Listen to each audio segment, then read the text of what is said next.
Okay, things are about to get a little weird.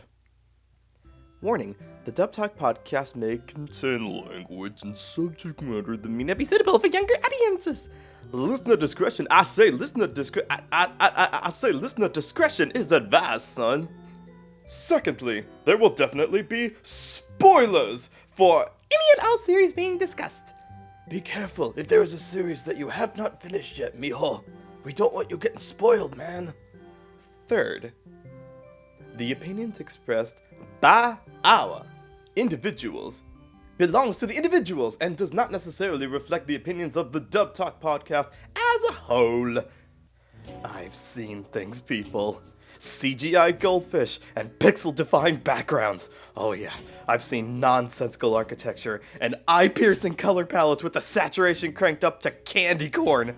This world is not for mortal men or any sane of mind. This is the world with no restraints, no rules, and we're all here for the ride. Hey, that just rhymes. I didn't even plan that. That's pretty good. Megan, I don't really have a way to start this. This is, You bitches see the title of this episode. It's happening. There is no introduction. Welcome to hell. This isn't something where we could, like, build it up like we normally do. Hi, everybody. This is Noah. And this is say hi, Megan. Why am I fucking here? Because, what have I agreed to? We'll talk about that. Don't pretend like you were sucked into the ziggurat. You jumped in. I jumped in on a bet. Thanks, Mike. Thank you to our good friend, Got MLK, or as we know him, Michael, who I traded. If he would watch all 4 seasons of Utao no Prince Sama, I would watch Handshakers and do an episode. You tell me who won this bet.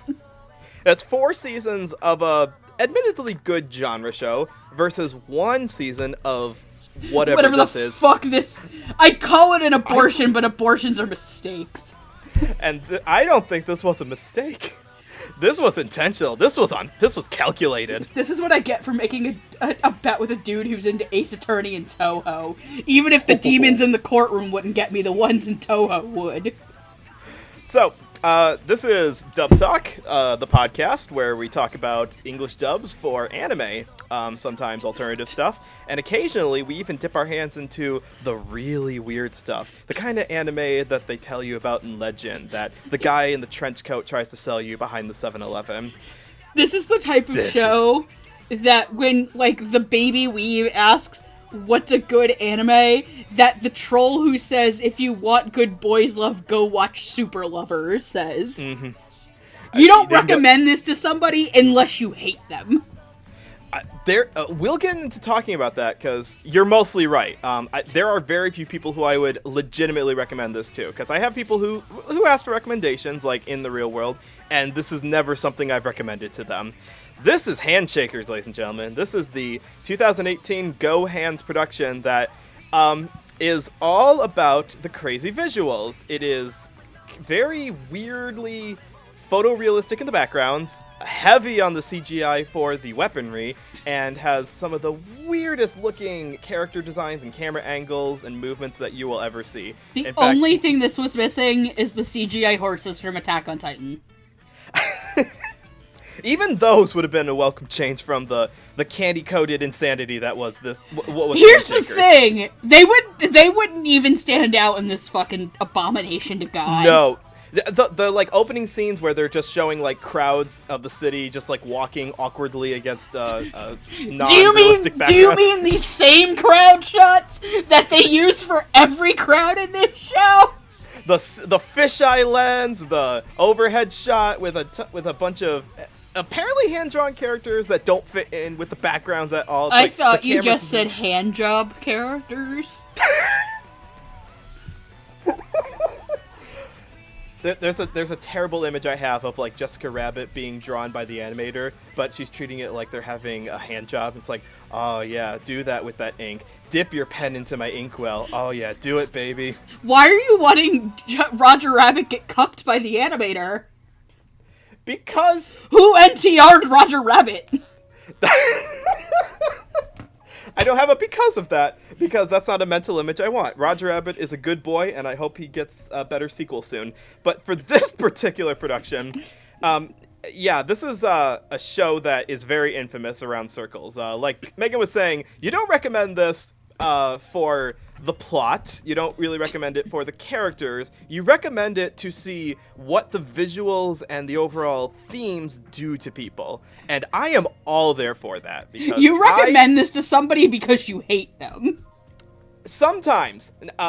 There have been a lot of times I have actually been advocating to do an episode on this show. For 2 years! Nobody wanted to do it. We had our discussions. People just very politely said, no, put that back down. We'll do the normal shows, and not this one. But Megan here, because of her bet, and because she's legitimately a good person, who I think was a little curious just to see what this thing was. I'm a little handshaker curious. Was agreed to do this episode. I don't know why, because God himself did not want me to finish this. Tell him about that. God himself was like, you're watching a show that talks about defeating God? Can't have that. So the first time I tried to binge this all in a day, and I got about halfway through before I was like, my friends were like, you want to go play some Magic the Gathering online? And I was like, boy, howdy I do. And then I had a depressive fit.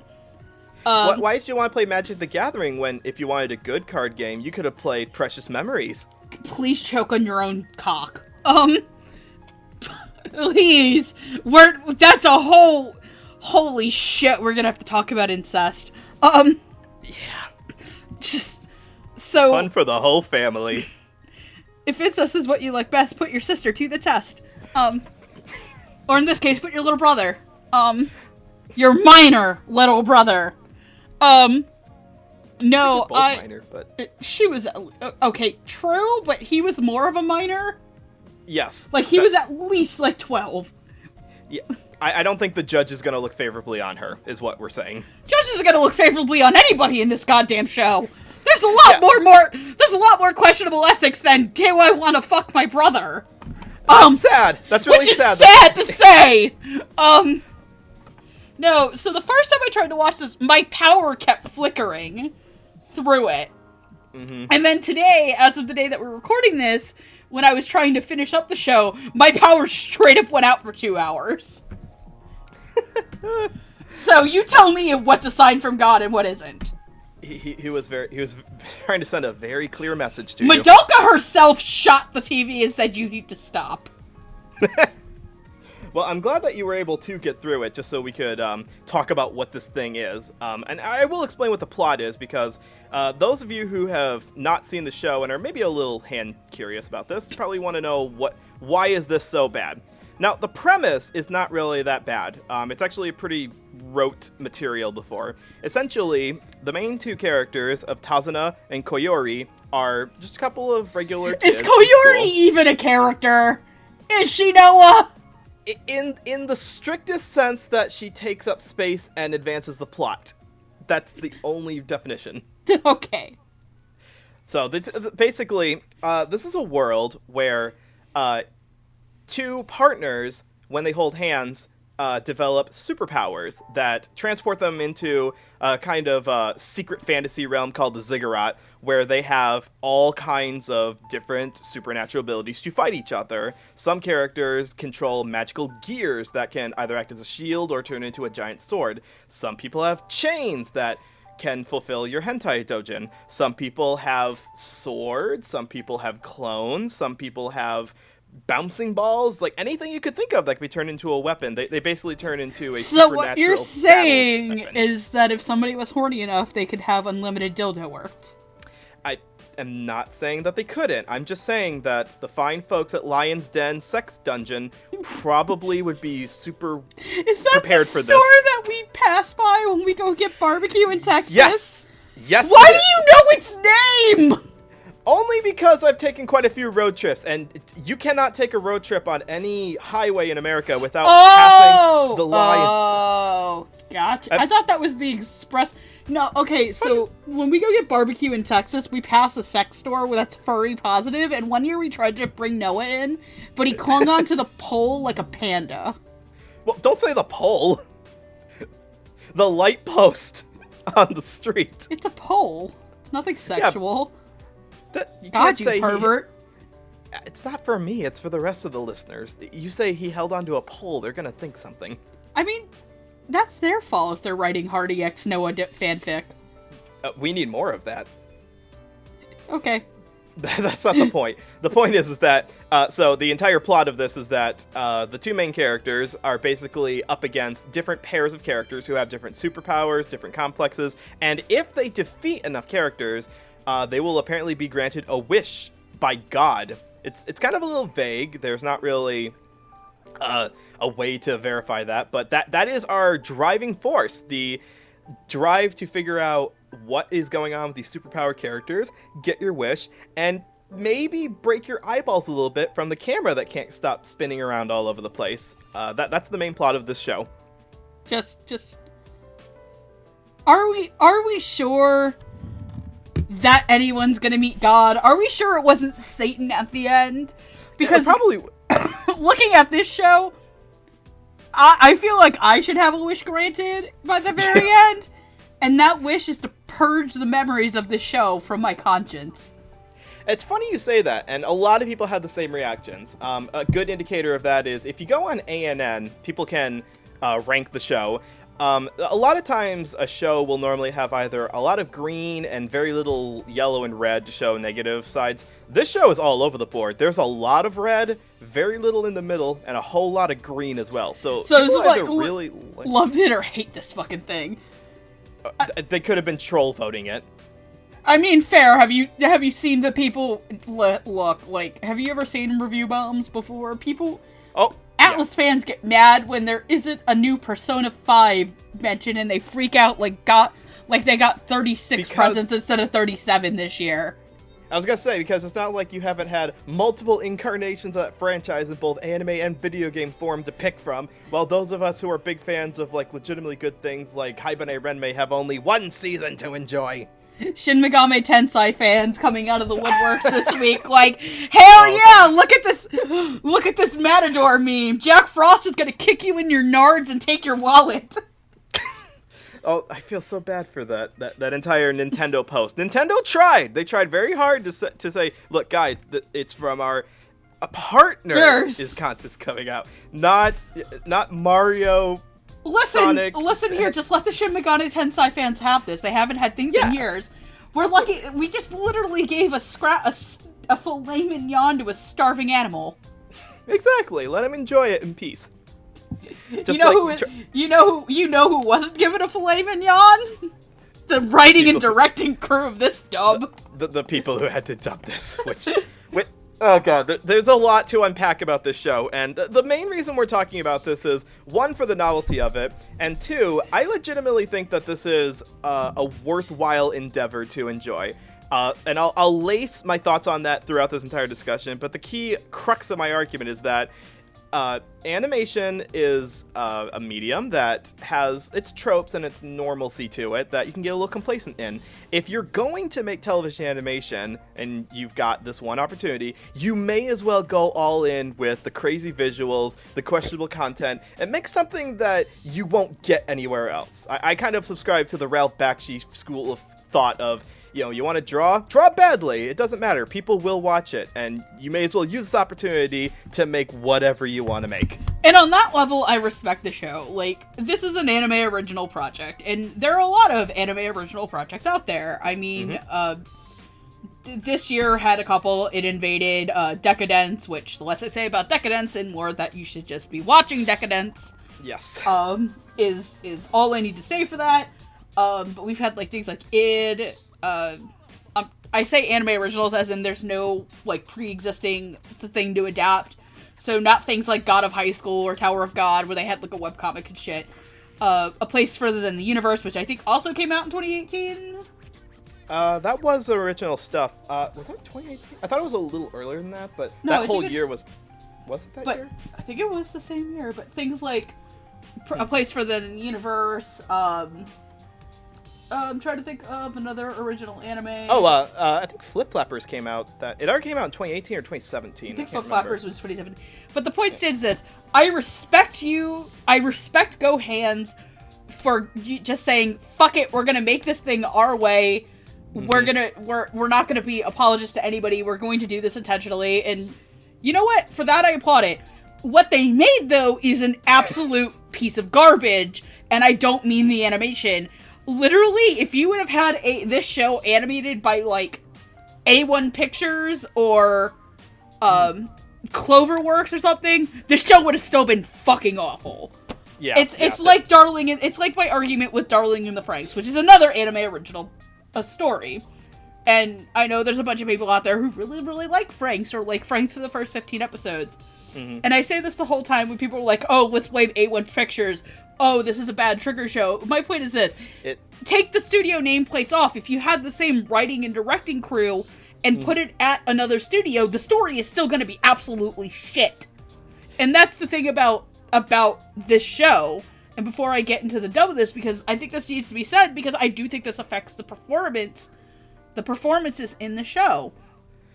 This show is actually really fucking boring outside of the visuals. The story is kind of bland. It's not, I wouldn't say it's bland, it's rote. It's content that you've seen before, storylines you've seen before, in a lot of better material. Like Fate Zero, this is a thing where a bunch of paired teams are gonna have to fight each other, and whoever wins, you're going to get your wish granted by some deity, or you're gonna have this dream come true.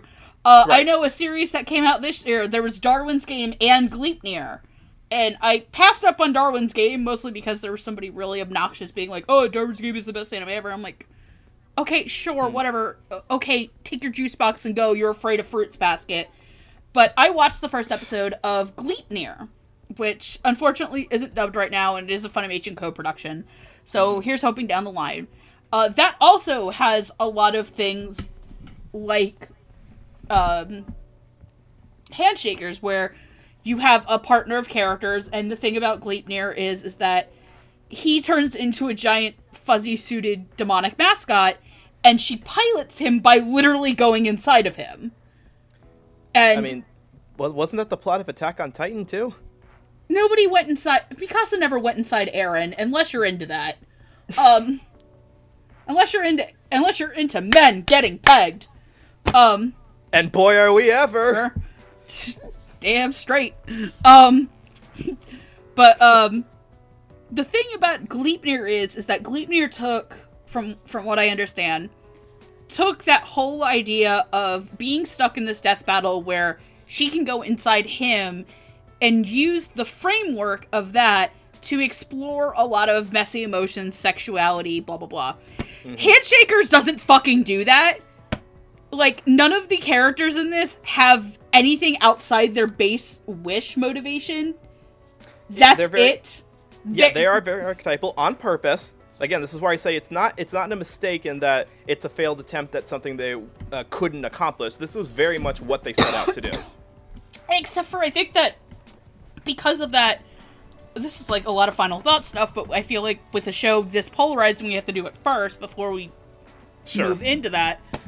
But I feel like even then, if you're going to... There's a lot of other stuff like Flip Flappers, which is in no way as insanely animated as this, but took its time to be a little bit more...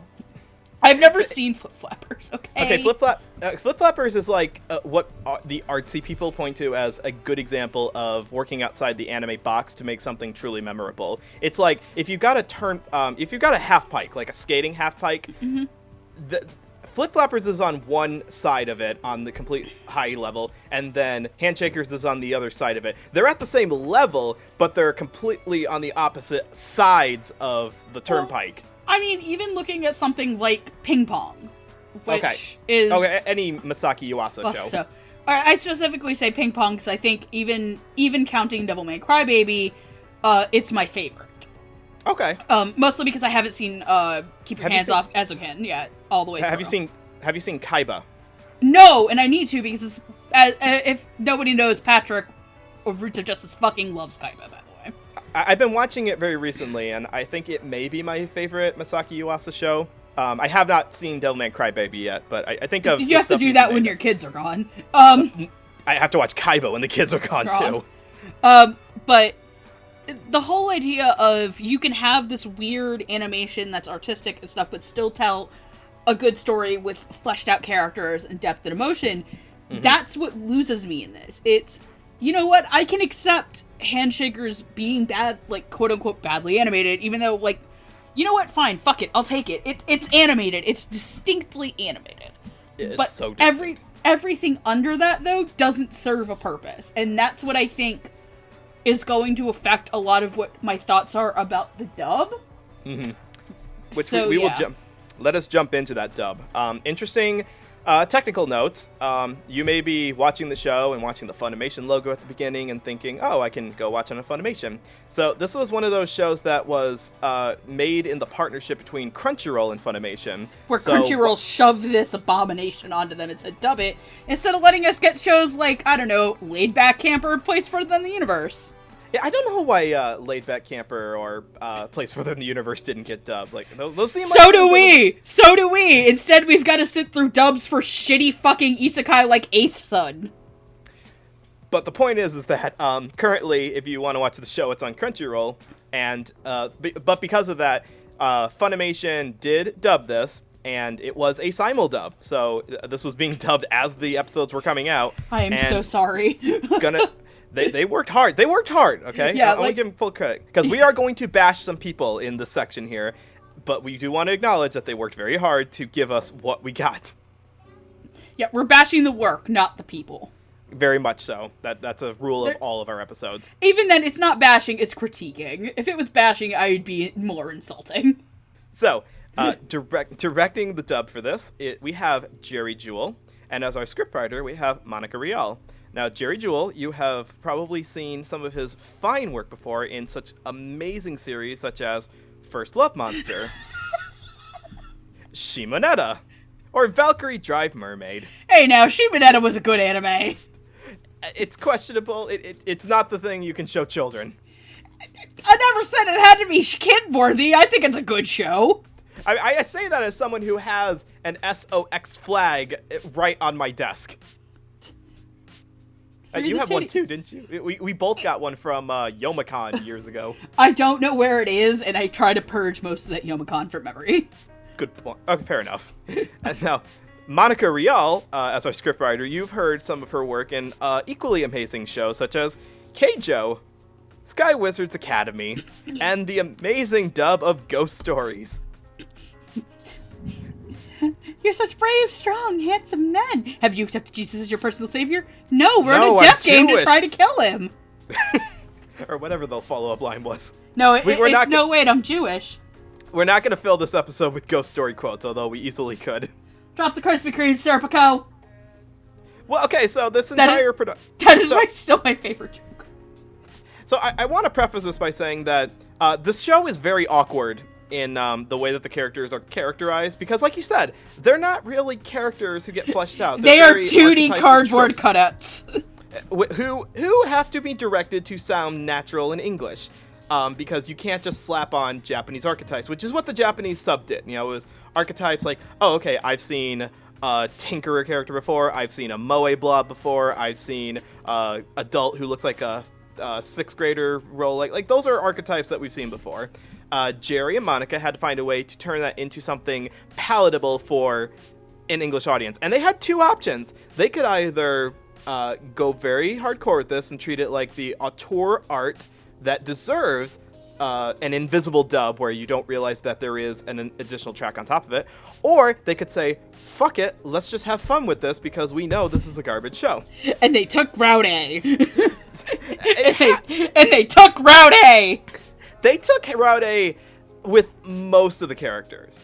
Jerry did direct some of these characters. Some of the actors, I think, were directed a bit weirdly.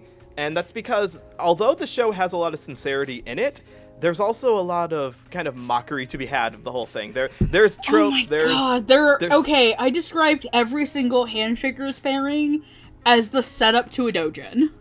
Like, which you're not wrong. Yeah. I'm not wrong, because you have the vanilla couple, the I'm not a lolicon but, fat guy with the idol girl, incest, and what else was there? BDSM. The BDSM group. And of course, it's not legal. It's not legal. We're in Alabama. I guess by that comparison... No, I'm sorry. It's legal. Don't you know the age of consent in Japan is 13? Well, let's not cross that line. Like, I know that, yes, we make jokes about that. And gay. And there's gay in there, too, which, God bless. There's a lot... So, Jerry's directing on this did not feel like his highest material. Like, the guy has done legitimately good stuff before. He does a lot of really good stuff that I genuinely enjoy. Like, I love his work on Star Blazers. Both you and I are huge fan of his work for Stars Align. Yes. I'm trying to think of other things that he's done that I really enjoy his work on Sarah for the End, which is very much the that thing that I've been trying to get you to watch for years. I intentionally didn't put that on the examples to pick from. Maybe you should do it now that I've done this for you. You're right, I should. Tell you what, by the end of the year, that will have been crossed off my to-watch list. Both Yay!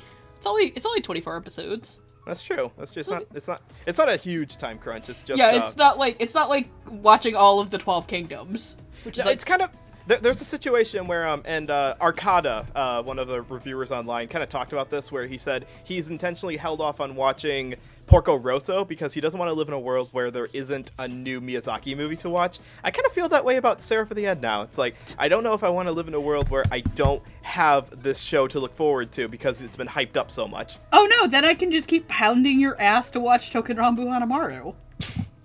Please don't pound my ass. I have a wife. I said hound your ass. Oh. I've got a boyfriend. I'll pound his ass.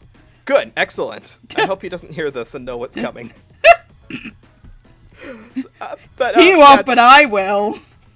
So, yeah, this entire dub is, I don't think that it loses anything in the translation. You can watch this in English and get the same effect that you would watching this in Japanese. In fact, it's a little easier in some cases. Because I would not want to watch the show with subtitles. I don't think I could fucking read them. It's a little hard to read them on some points. There's a lot going on the screen. Go ahead. I mean, I've heard Jerry Jewell has always been a director that I think a lot of people are really kind of mixed on. Mm-hmm. You're very mixed on his handling of Free Iwatoi Swim Club, right? Oh, I was about to get into that. And this is even among other sentiments of other people I talk to who are super into anime dubs, where they feel like if Jerry Jewell, this is their opinion, not my own. Right. If Jerry Jewell's heart isn't into it, you can sometimes hear it in the dub itself. I think the thing with, and I would like to think that most actors and directors and writers go into every show treating it like this is someone's favorite anime. Right. And this is probably someone's favorite anime, and they're probably sharpening their pitchforks to come kill me as I roast this weenie. But there are just flat performances all over this thing. Yes. It's so rigid at points. Like, I could tell it and I don't want to say this because I don't think this is true for any actor or actress. It just felt like some of them didn't want to fucking do this. And I've heard after the fact at panels, I am not naming names, that people wanted aliases after doing this show for this show. They hated it. Actors who did this show did not fucking like this.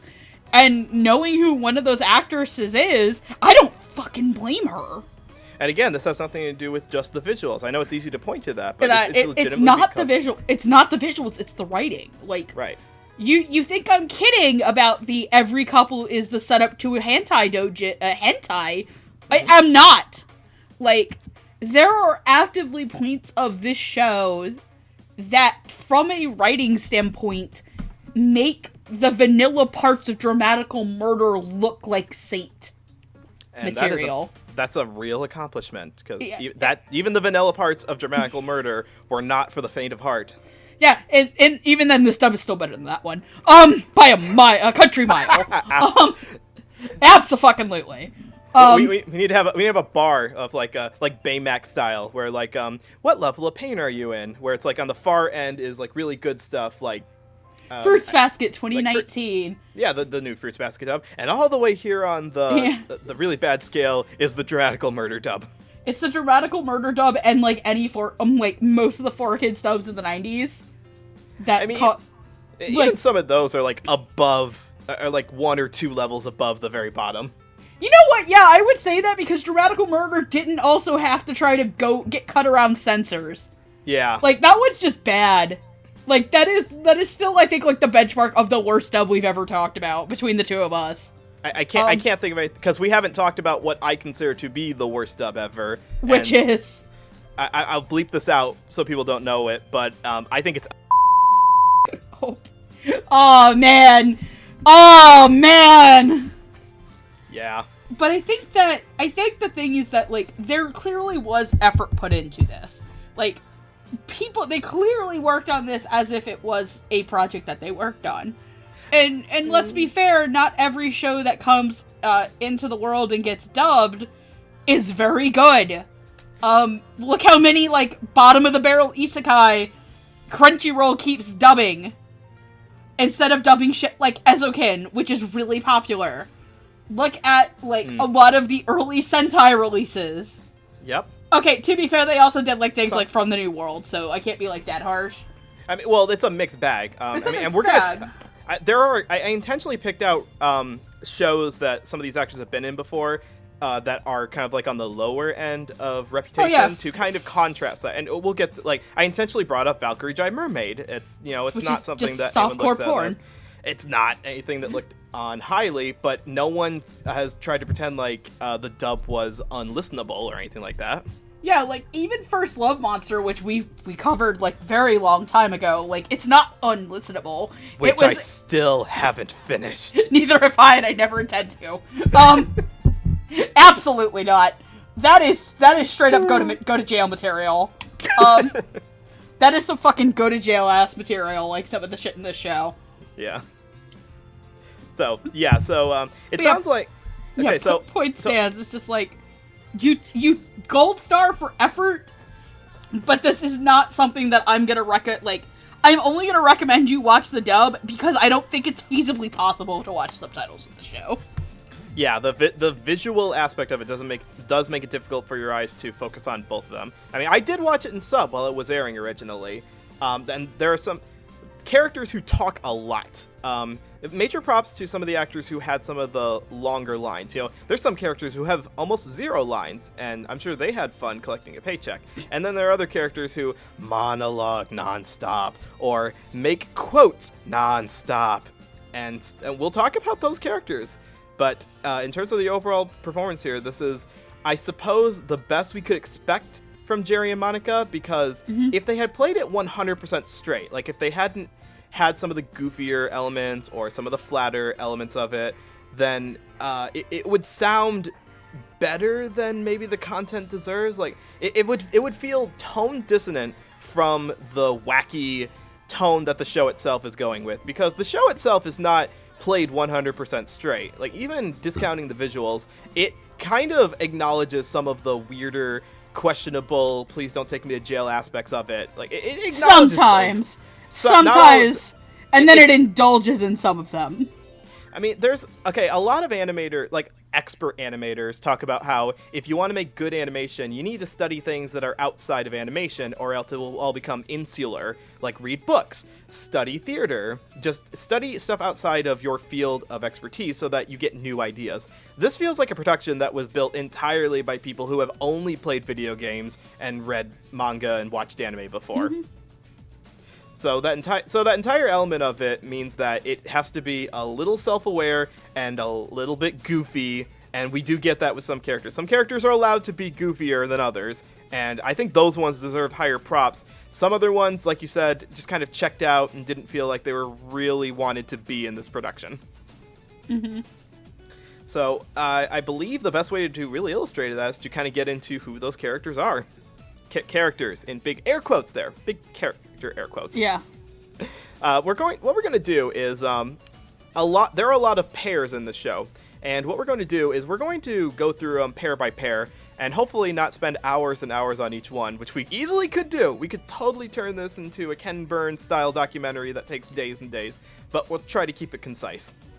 The first one we're going to talk about is we're going to talk about the first pair that we fight against. We are going to talk about Team Chain, and we're going to talk about the last pair that the main duo go up against, or at least one member of that group, which is Team Cocoon. So Team Chain is made up of Break and Bind, a man and a woman who use chains, horribly rendered CGI chains. And need to keep their kinks in the bedroom. It's very blatantly BDSM kink material, because the way their powers work is one of them is like tied up in chains, and the more into it she gets, it's like the more powerful those chains can attack. I literally had to turn my TV down because I thought my parent thought I was watching porn. It would have been probably better if you said you were at that point. Because at least then they'd understand. They're like, oh, okay, horny, I get that. But if you showed them this, 2 in the afternoon? You can't control the hormones. They check when you don't know it. Sometimes your big friend needs to run. You know what? Just sometimes you gotta take a afternoon delight joke here. There you go. We can't afford the copyright for that song, but imagine that playing here. And to also talk about this group, we're also going to talk about one member of Team Cocoon, who is the final member, is the final team they go up against. And the reason we're only talking about one of the members, Daichi, is because his partner does not have very many speaking lines, and the few she does, I believe, is provided by another actress who we'll talk about later up. So we're just gonna keep. I don't think she's even credited ever either way. That's another problem, is that I tried to find Mayumi, the partner's VA. She's got a Japanese one listed, but on every source that I usually use to check voice actresses, both Behind the Voice Actress, ANN, Anime Planet, IMDb, nowhere does it list her voice actress. So I'm going to assume that it was just another actress in here pulling double duty, and you'll find out why when we get to that character. So, to talk about these characters, Break is played by Alejandro Saab. Alejandro Saab has been in some shows like, he's been in A Sister's All You Need as Haruto. He's been in My First Girlfriend is a Gal, playing Junichi. Or he's been in Rising of the Shield Hero as Lilac. Yeah, all great shows, I'm sure. I would rather sit through Handshakers again than ever watch Shield Hero. See, I picked out 3 shows that I know aren't really thought of as very good. Like, I actually saw more than one episode of A Sister's All You Need. I don't recommend watching more than one episode of the show. His partner is Bind, played by Monica Rial.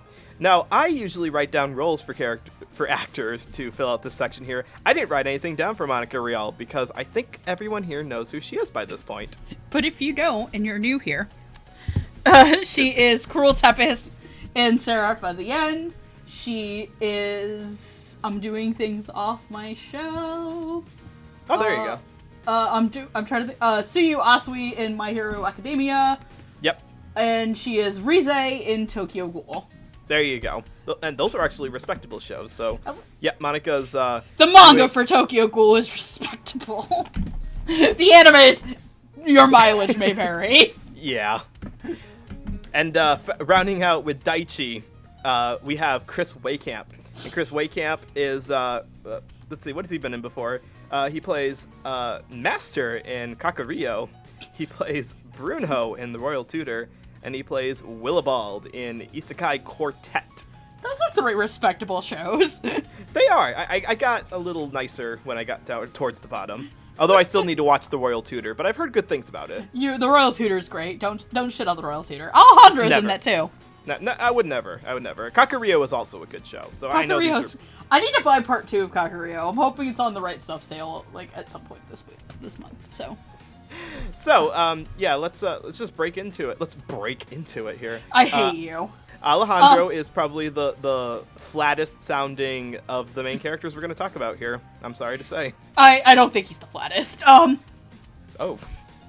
I don't think he's only flat because he doesn't get any chance to actually build his character or his vocal roles. Monica, I'm sorry. I hate that I have to say this. She spends an entire episode hentai moaning. Yep. She has very few lines of actual dialogue. It's like distracting. Thanks, show. Now, to give her full credit here, I've heard badly dubbed hentai before. Don't ask me where I found it. I've seen it before. And moaning and sex noises is something that can come off as very unconvincing. And Hey, Noah. What now? What's Whitesnake's 7th album? Slide it in. Slide it in. Now cluck like a chicken. No, I don't do that without tips.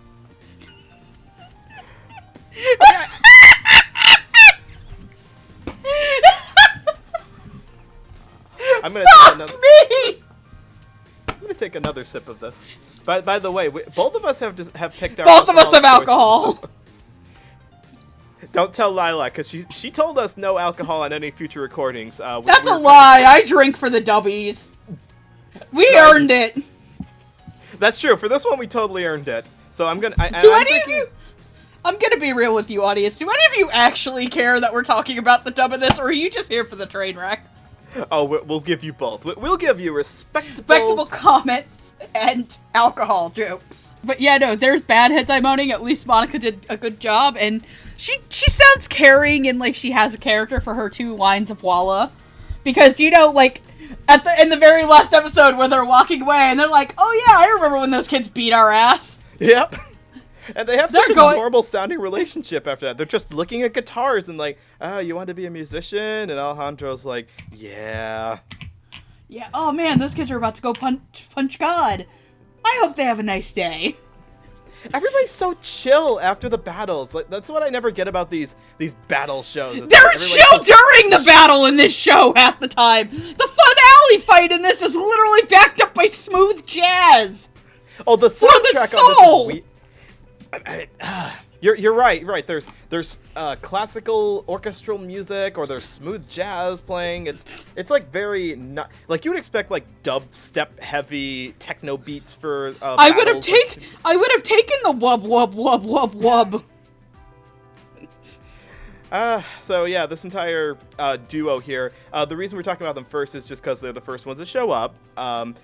More people probably saw these two than any other because they saw the first episode out of curiosity and then checked out after that. But believe it or not, there were other people they fought against in the show. Yeah, like,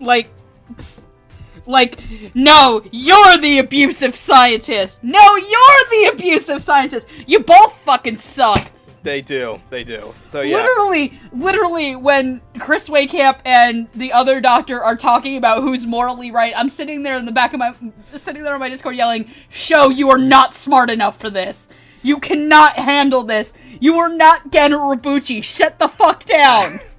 Yeah, they do bring up some interesting questions throughout the show about like the morality of fighting or the morals in general. The morals of giving birth to children in the ziggurat and using them as the gifts from God. Manos, the hands of fate. Oh no, my children weren't born blessed. They were cursed. Now let's take them to the deep southern church, watch them sacrifice a snake, and try to purify my demons.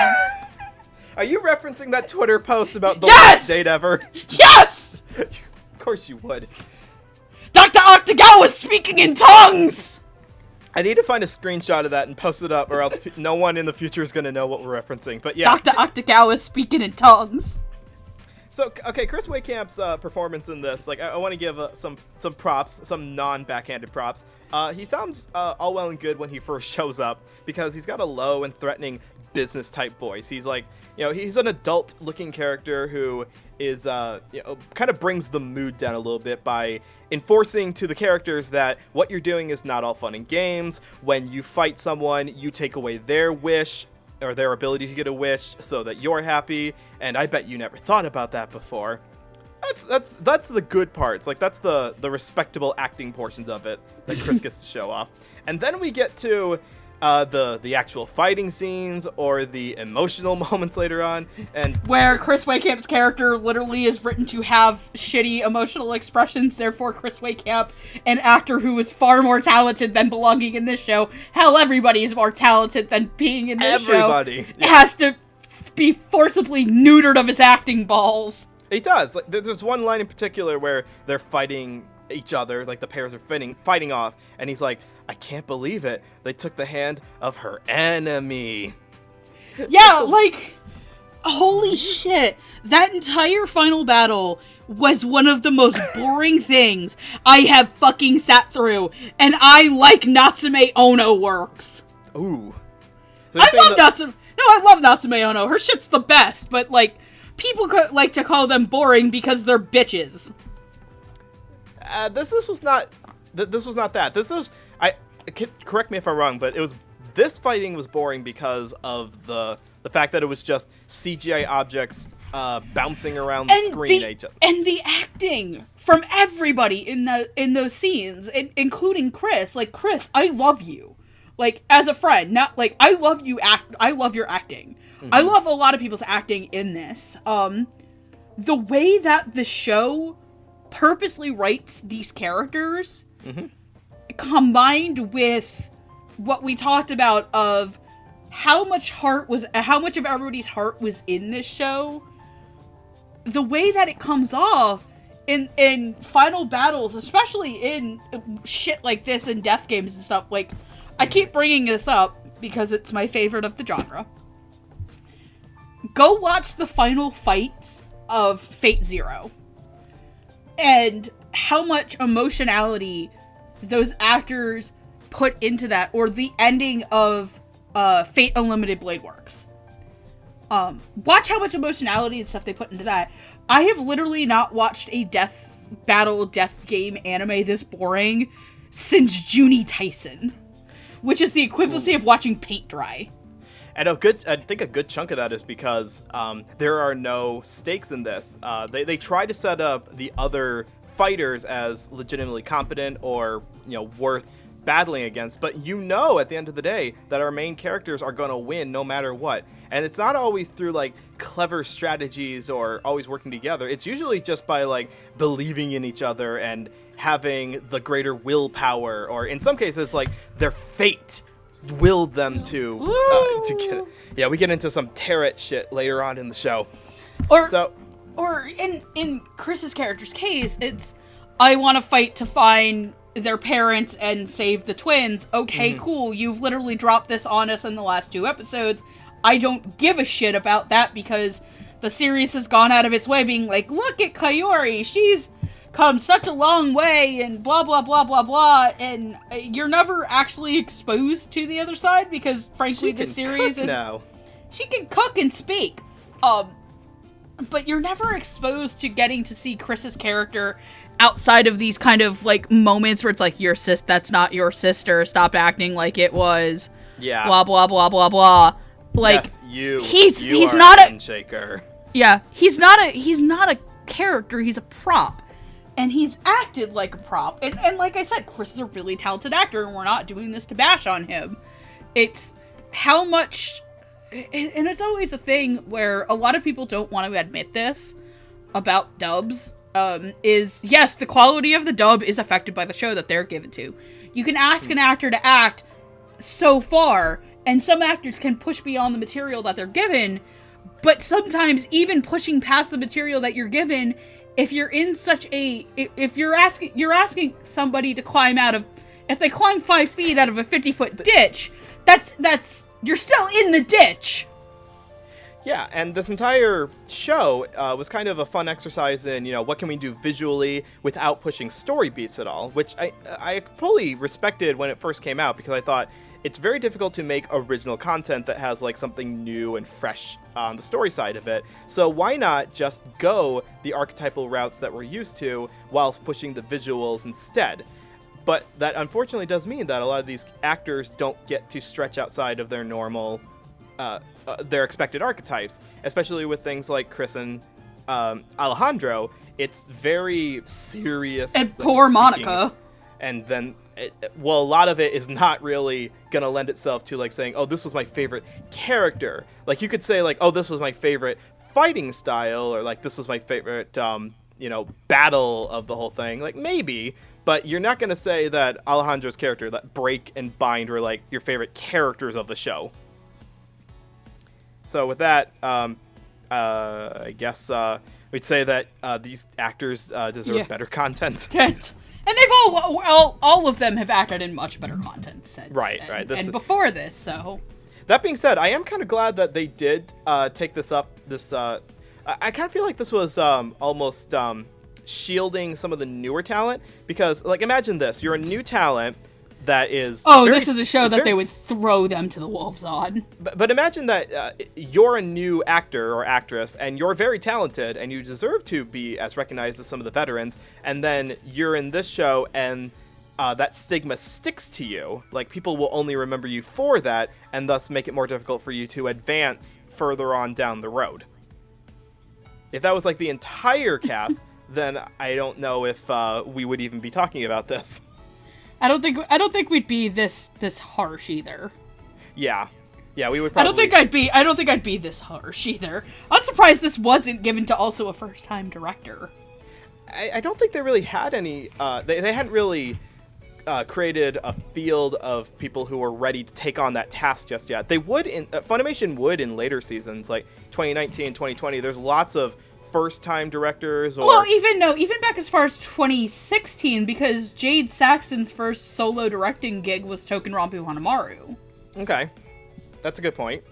So, like, it's happening all the time.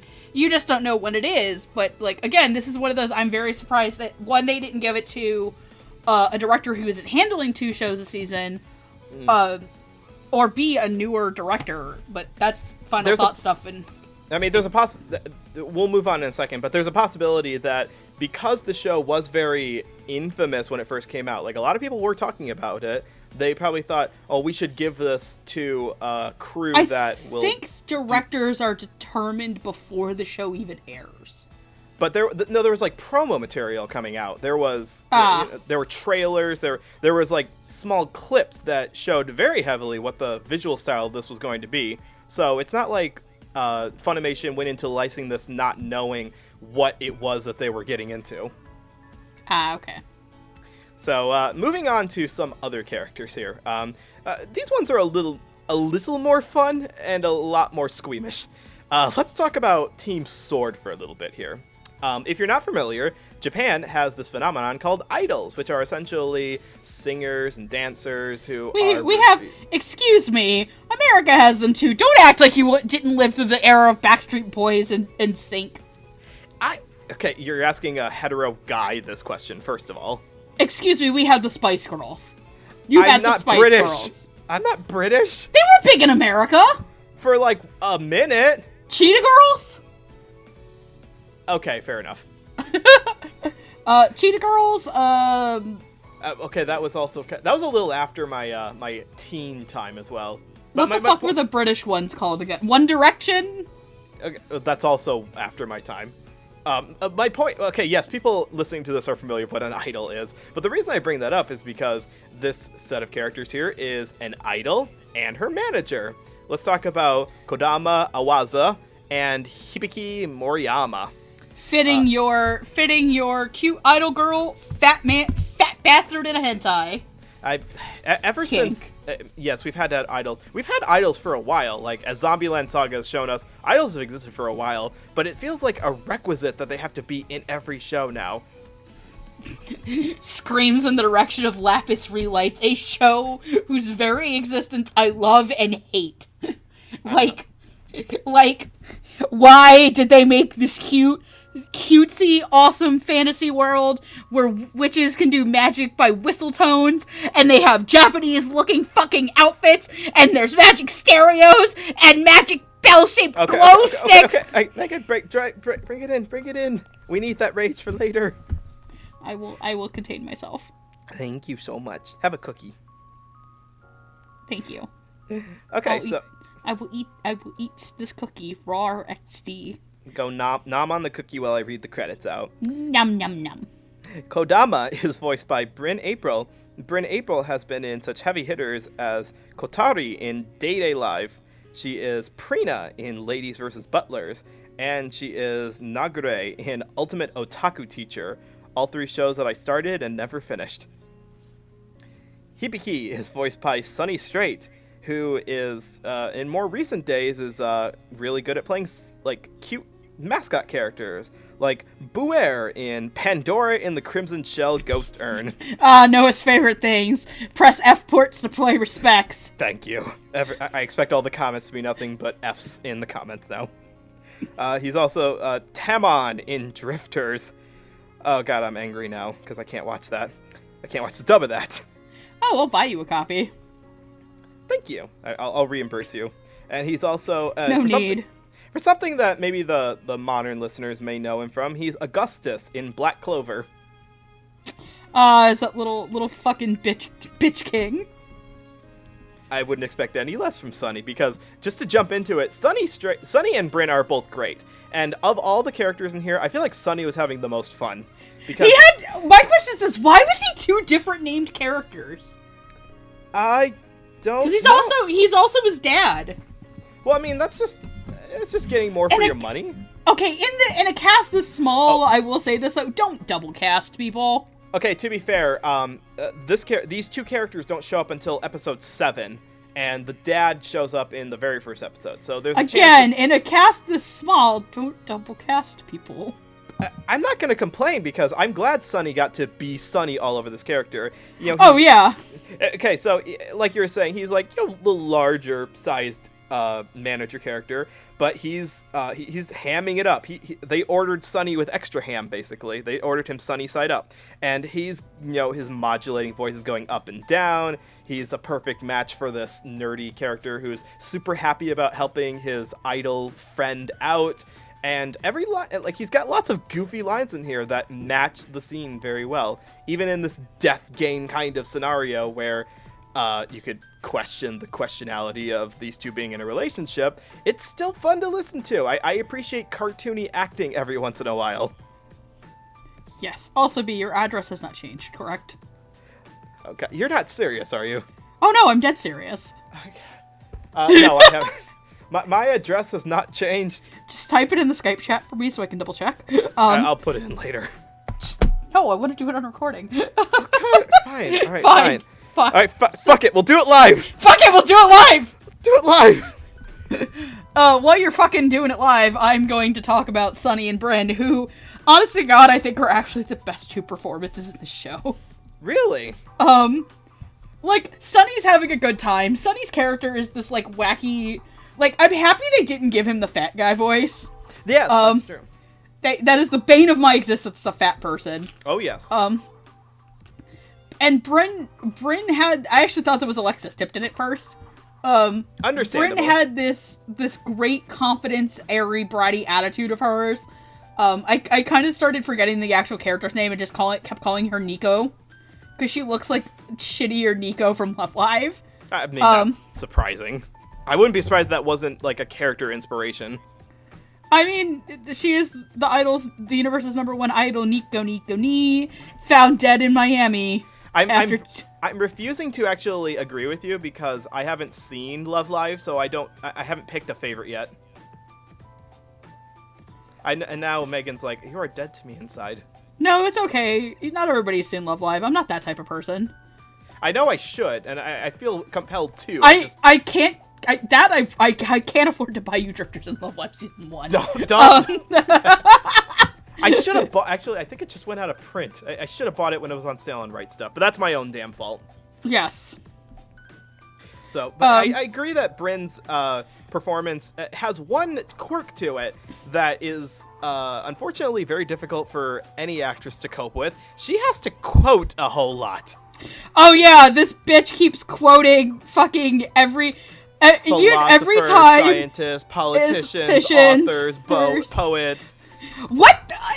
Who the fuck quote Gandhi as they're about to smack someone's ass into the dirt? There's a big part of me that thinks I think what they did is they just, the staff writers Google searched inspirational quotes and then grabbed a bunch of them and just slapped them onto the script because, like, it's like when you're writing a research paper and you're like, shoot, this paper is a few hundred words short of the count. Quick, let's pad it out with quotes from famous people. The professor will never know. If I type this double-spaced 12.5 font, they'll never know. Like, I'll give her credit. She was really She's not okay. I said that they were the best performance of the show. Question: that's the next group we're talking about. I got them confused. Okay, they're probably the second best because like they're trying, and she has this great emotional moment that I actually was kind of compelled by, where she's like, "I don't even have fans. I'm just doing all this confident shit because of you," and da da da da da. And he's just like, "It's okay, baby. I got you a Snickers." It's okay, baby. I got you a Snickers. And she's like, "Really? I'll keep trying." And no, the Snickers is not his dick. There's not really a whole lot of parts that like tugged on the heartstrings, but she does get that one revelation that she thought she was performing, that she had fans, and then we find out that it's all a horrible facade near the end, and you're like, I shouldn't feel bad for her, but I do kind of feel bad because that would tear me up inside. That would tear anyone up to find out that their dream of being a performer is kind of a sham. Yes.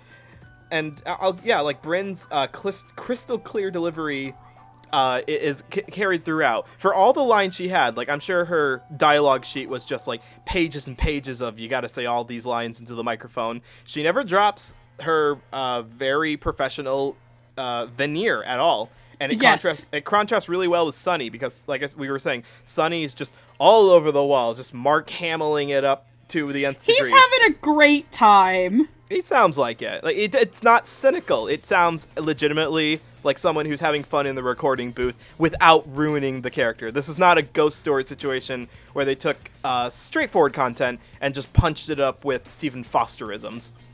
Oh boy, you've invoked the name of the devil. God damn! Oh, there's lightning outside my house now. Oh, why? Because there's locusts. And there's frogs. Oh god! Oh god! All they're croaking in a way in a bad accent that's horribly stereotypical gay and saying the F slur. I don't want to quote. I don't want to accidentally offend someone and quote ghost stories more because I know I'd say one of the more offensive lines. Am I just... is this all real? Man, I'm fucking with your mind.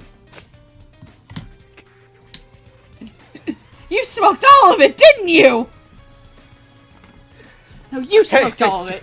Hey, Serpico, put down the Krispy Kremes. We need your help. My house will get about it. Man, it's amazing that I matched the mouth flaps. Which I am actually something that has impressed me in the show is that they matched all the mouth flaps. Yo, we're running, but I feel like we're not moving anywhere. There we go. Oh no, my favorite version of that is, hey, it's the Durara. Durara. Hey, I need you to tell me if I'm moving, but the building's staying in the same place. And in my professional opinion, you got fucking shot, son.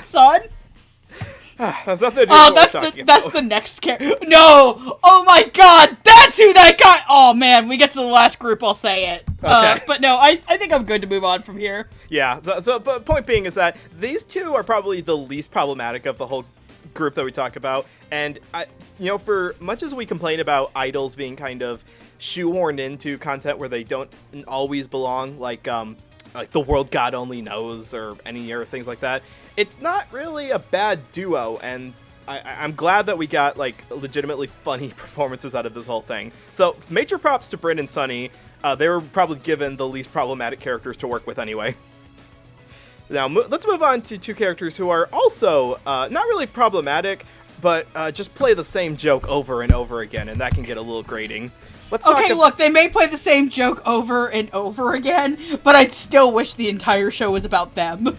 It's not that they're bad characters at all. It's just that I don't like it when a character is only the one joke. Like, oh, they've got huge boobs. Sorry. But I don't... Did you mean, what's that show that's airing right now? Uzuki-chan? That's what I said, Uzaki-chan. Oh, yeah. Oh, God. She looks like a fucking deformed Funko Pop with watermelon strapped to her. And she's not the only one who... There's someone in the show who also looks like they got watermelon strapped to them. But we'll get to them into the next section. For now, let's talk about Team Shadow. Let's talk about Chizuru Mitsudera and her man butler, Hayate, the combat butler. I mean, Hayate Azuma. Life doesn't shit on Hayate that hard. Didn't his parents leave him with like $1,000,000 yen debt on Christmas? Not this Hayate, that's the other Hayate. Right. Santa, what am I gonna get for Christmas this year? Nothing, because you're poor. America. So yeah, We're snatching people off the street. We have to cut that out. I need more to drink now. Hold on a second. Yes. This is very good wine, by the way. And by the way, this podcast is brought to you by Oliver Brand Mead. Yes, we have Camelot Mead honey wine. It is really good, and it's helping me get through this episode. This episode brought to you by Duff Beer. Beer brand beer. Beer. It gets you drunk. Gets you drunk. No, this is the episode brought to you by Smeared Off Ice Screwdrivers. Yeah, that's what you've got. I do wish we could exchange glasses, because I do actually want to try that. Oh, okay. Man, next time I'm up there, I'll bring you one. Fair, and I'll bring you a bottle of this wine, because it's legitimately sweet, good stuff. You could send it to me as a trade for the copy of Drifters. If it can get through the giant border wall that exists between Florida and the rest of the country, sure. When the fuck did they put that up? Ron wants everybody to come in. All right, moving on. Okay, so Chizuru and Hayate are they're essentially members of a business that are in the food industry. Their primary objective is to install these new buildings or self-serving kitchens.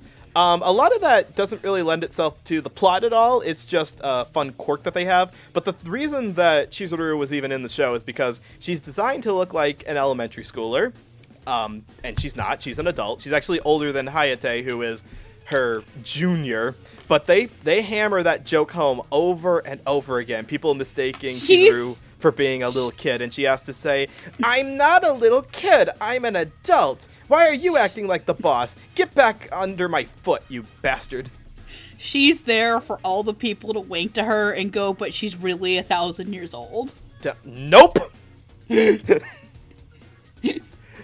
know it's true. Well, the problem is that a lot of the characters have like very similar looking faces, and she's just shorter than the rest of them. So I feel like they wouldn't stop at just Chizuru. They would go to all the characters. I mean, just let's be real though. Chizuru actually has the one wish that I was like, yeah, you know what? You have rights. Her thing is literally, I just want to be treated as equal and not be shamed for being a woman in the business place. Right. Also, B, can we please talk about the fucking restaurant's name? Cocktail Corn. It's candy corn. It's cocktail corn. Also, B, they're basically a fucking Chili's. They heated that steak up in a microwave. Oh, certainly. And they drew grill marks on the steak with Sharpie just to make it look authentic. Dick. Just like a fucking Chili's, man. But, why even talk about them? Because they're also another duo that fight our main group, and they fight with clones, essentially. That's why they're called Team Shadow. Kagebushin no Jutsu! Boom! I'm a fucking ninja!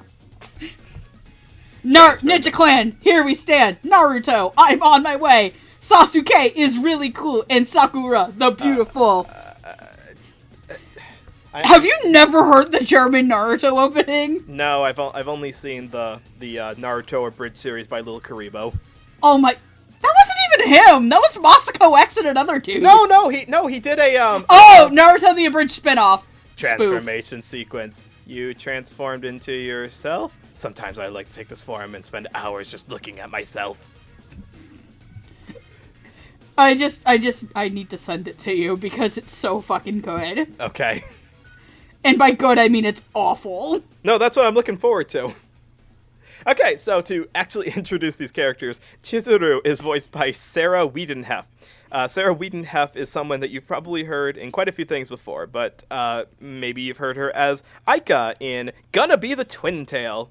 Or maybe you've heard her as another Aika in one of the best shows that we've ever covered for this podcast, Showman Sample.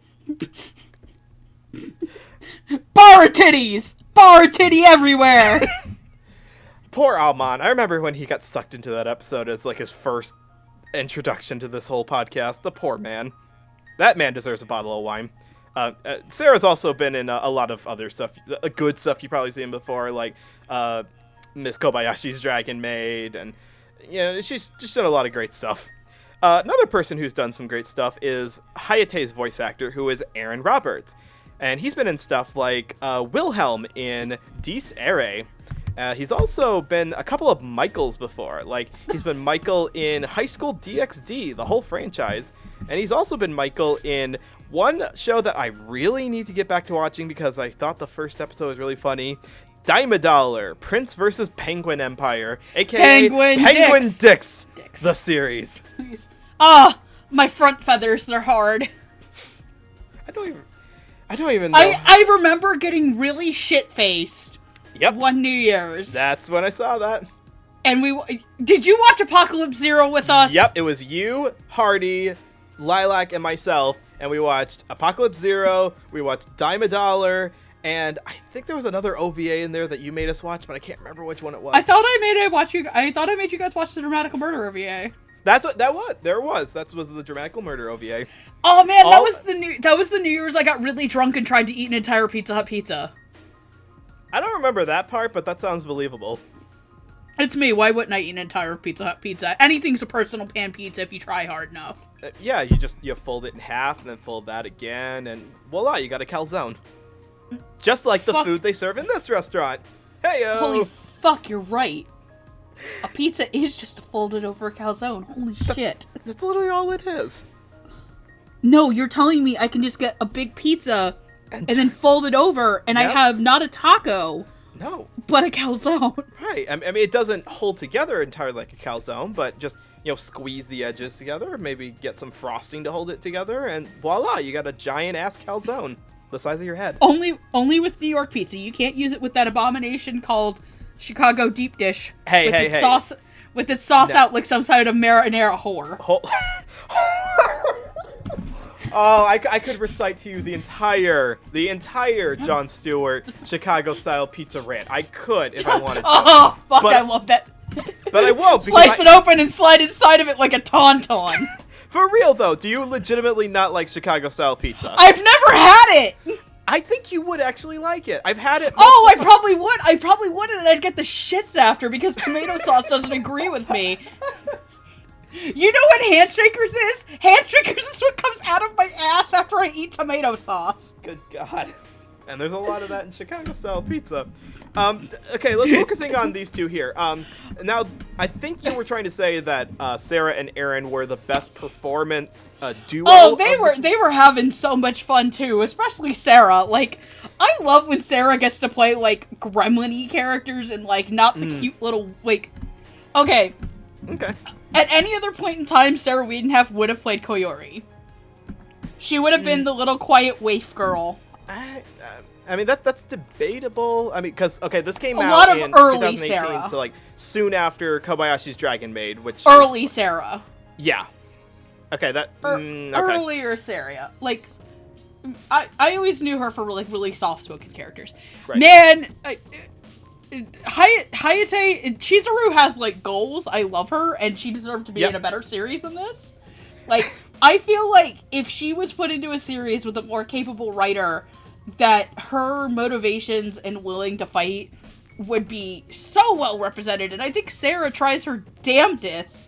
She never has a really flat line read. Nope. She's always energetic, and so is Aaron Roberts. Like, Aaron Roberts has been in some pretty questionable shit.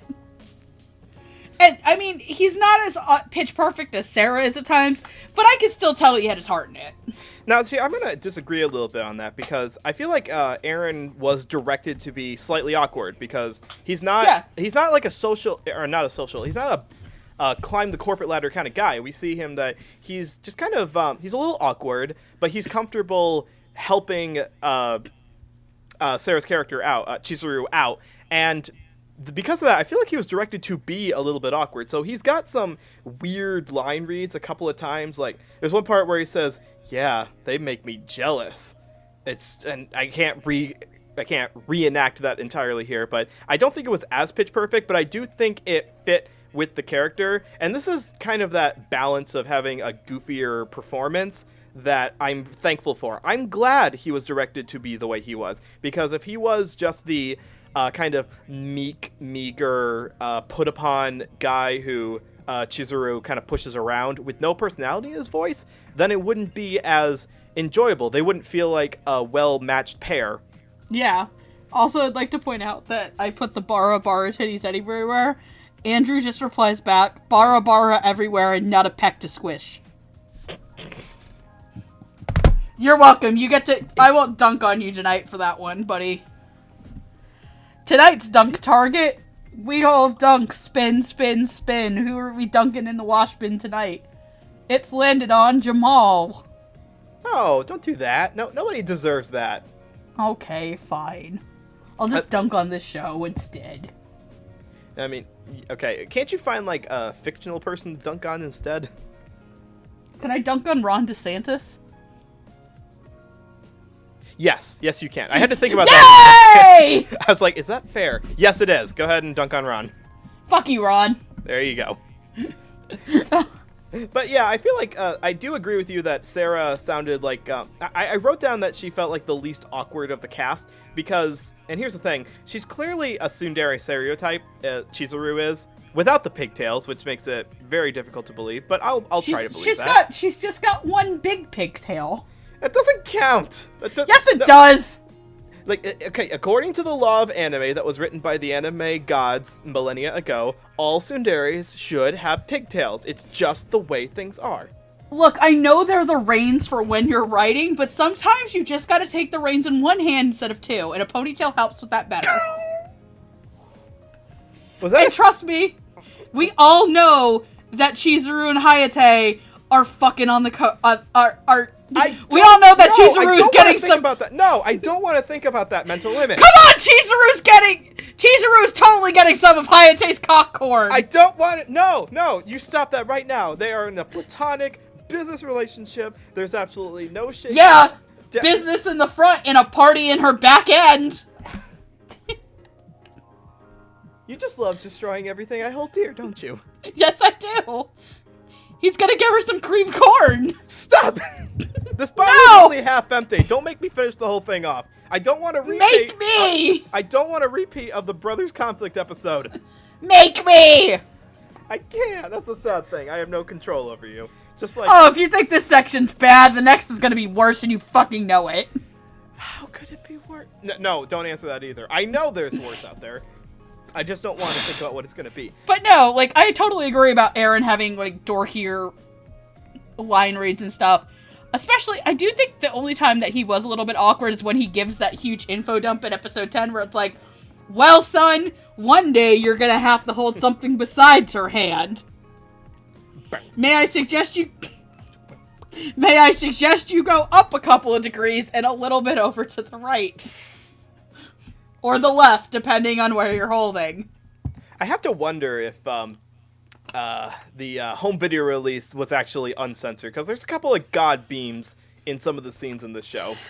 I mean, it was definitely, according to Mother's Basement, he had to actually buy the DVDs to do a roast of this, because the version on Crunchyroll was so unwatchable to him. I mean, I imagine the home video release wasn't any better, but yeah, I do remember the discussion about how file compression made it near impossible to actually watch the material. Not to mention, like, it dims itself for anti-seizure and shit, so... I mean, I understand why they do that. I don't, like, if they do stuff like in the My Hero Academia opening where they... That's what it is. Yeah, I don't begrudge them for that. Like, I understand there's regulations they have to keep. It doesn't detract from the show. Yeah, and I think they're actually even stricter in America. Like, there was an infamous thing, last year because a certain fandom cannot keep its panties, unbunched. Oh boy. where they started attacking a certain company over the presentation of a certain show on a certain broadcasting site. And the head of that broadcasting block had you straight up said, no, it's not the company that is putting this in and the dimming and the stuttering in. It's us because of a federal guideline for epilepsy and stuff. Mm-hmm. So much so that before this show airs, they have to put a fucking epilepsy warning. Which we might as well need to say this. Yeah, don't show this to a person with epilepsy. No, don't do that. We should have said that earlier. I'm not surprised it did get broadcast for as seizure-inducing as it is. Like, maybe... Yeah, they can't show you fucking, they banned the Porygon episode, but this is fucking okay for Japanese broadcast. That episode never even existed. Not to Cerebi.net, it doesn't. So saith the actual producers of the show. They said, just treat it like an illusion or like a mirage that never actually existed. And so I'm gonna toke really hard and find a Porygon. You would, wouldn't you? Okay. I don't do weed. But I love Sarah Wiedenhoff's performances. I do like this too, and this was, I remember when the show was originally airing that some of us in the Dub Talk group, I think Hardy in particular, was also watching the dub, and he zeroed in on Sarah as being the one who sounded like she was trying the hardest. Now, I don't think she was exactly trying harder than anybody else. Like, I feel like everyone was trying, but she did definitely sound, like I said, the least awkward of the entire group, and that just fit better with her character archetype. Like, she got her character and made every line sound like it was supposed to. And I guess like you were saying, I don't necessarily think that these were like the two best acted of them, because like I said, I think Aaron was a little awkward in some cases, but it doesn't feel like it was a misacted portion. It feels like that was just how he was directed to perform. Kind of like how Sunny was directed to act a lot goofier than the other characters, because that's just how his character was. So, all right, we've covered Team Shadow, who are probably the most supportive group in the whole show. They keep popping back up over and over again, and I agree. Yeah. I wouldn't mind if the whole show was just zeroed in on them. Who I am glad that the show was not zeroed in on, even though they keep showing up over and over again, is Team Card. And the reason for that is twofold here. So Team Card is the student body president, Lily Hojo, and her younger brother, Masura Hojo. Lily is... boing, boing, boing. Good Lord Almighty, could GoHands please animate her boobs in a... They're different sizes every episode! It is! It's not even that they're just bouncing or that they're large, it's that the camera is constantly showing them moving around in weird directions. No, they're not even consistently drawn, and like, this is like my biggest gripe with anime. Or one of my biggest gripes with anime. And a lot of specifically straight guys don't get it, is this. Look, I get it. There is a titillation and boobs that don't work right and boobs that are anatomically incorrect. That's a thing. That's the reason why things like extreme bara is popular to some girls. I am a bisexual woman. I find women attractive. I do not find a lot of anime women attractive with these giant bazongas, these titanic titties, because they don't act like boobs, and they are there just to act on this axis to jiggle. It's like you stuck two water balloons on a stick and you're moving them up and down. They're not moving like that. Girls with boobs as big as Lily are like saggy and shit. Yeah, they're not. And yeah, that entire aspect of it is unfortunately what people zeroed in on, because she was in the first episode and she keeps popping up throughout the whole show, despite the fact that she's we had to get the quote in there somewhere. I mean, and I'm honestly surprised that no one like ever makes a comment about that. For as self-aware as parts of the show are, that part is never like self-awarely addressed by anyone. Oh no, because they're too busy indulging it, and they're also indulging in the other aspect of her character, which makes me feel absolutely horrible for her actress. Yes. So the other element, I said that discussing this was twofold. One element is the character design. The other element is the fact that Lily is actually and canonically in the show attracted to her younger brother, who need I not remind you, she's in high school, I believe, and he is I want to say like just starting middle school, because he's very much into card games. Specifically, he's into a promotional tie-in card game called Precious Memories, not to be confused with the figurines that you can buy at the Hallmark store. Like, this is actually a card game that is, it's just like Yu-Gi-Oh! Or any other Magic the Gathering style battle card game, except I wish I had my Precious Memories back after watching this show. No, you don't. You're enjoying every second of this horrible nonsense. I'm enjoying talking about this nonsense. I did not enjoy watching the nonsense.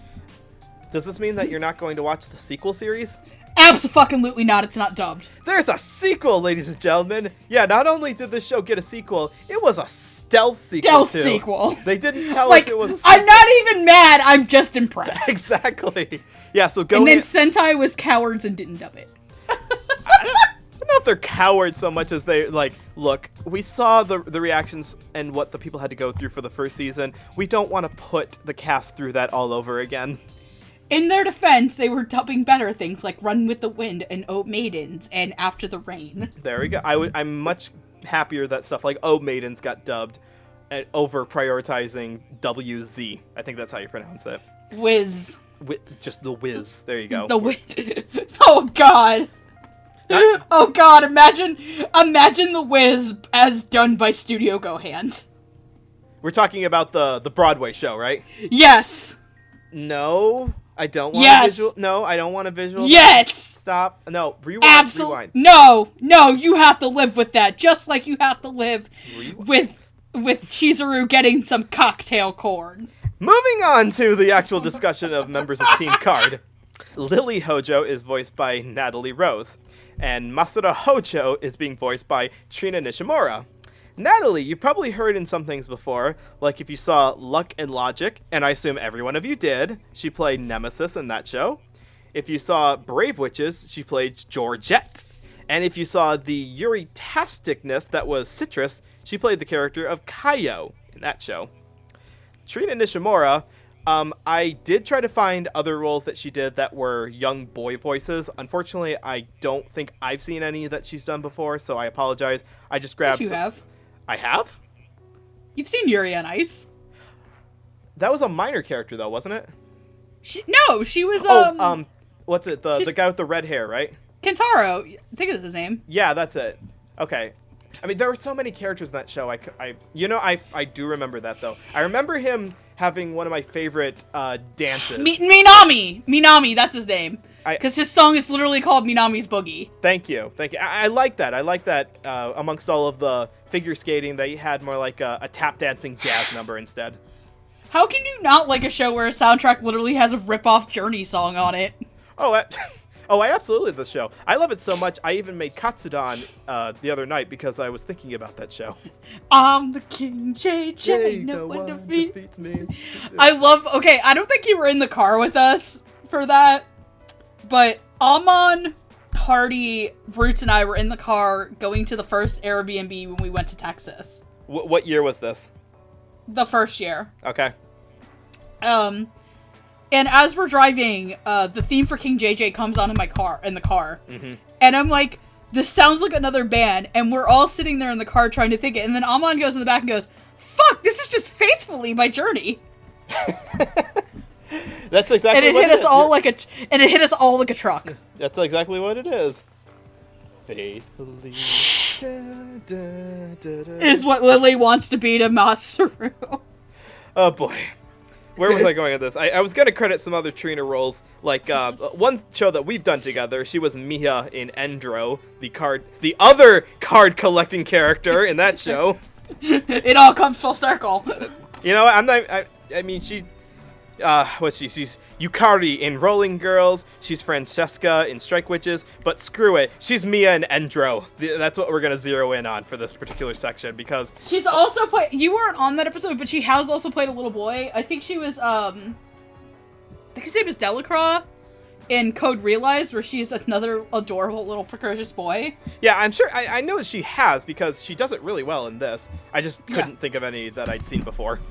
Oh yeah, no, I was actually really impressed by her little boy voice. I'm just sorry that you had to be stuck to these characters. Yeah, that's what I wrote on my notes, was that, honestly, it's one of the better matches for tone to character, because sometimes some of the actors are just kind of doing a reading off of the script kind of read to it. No, I believed every one of Masura's line reads, because he is such a little shit.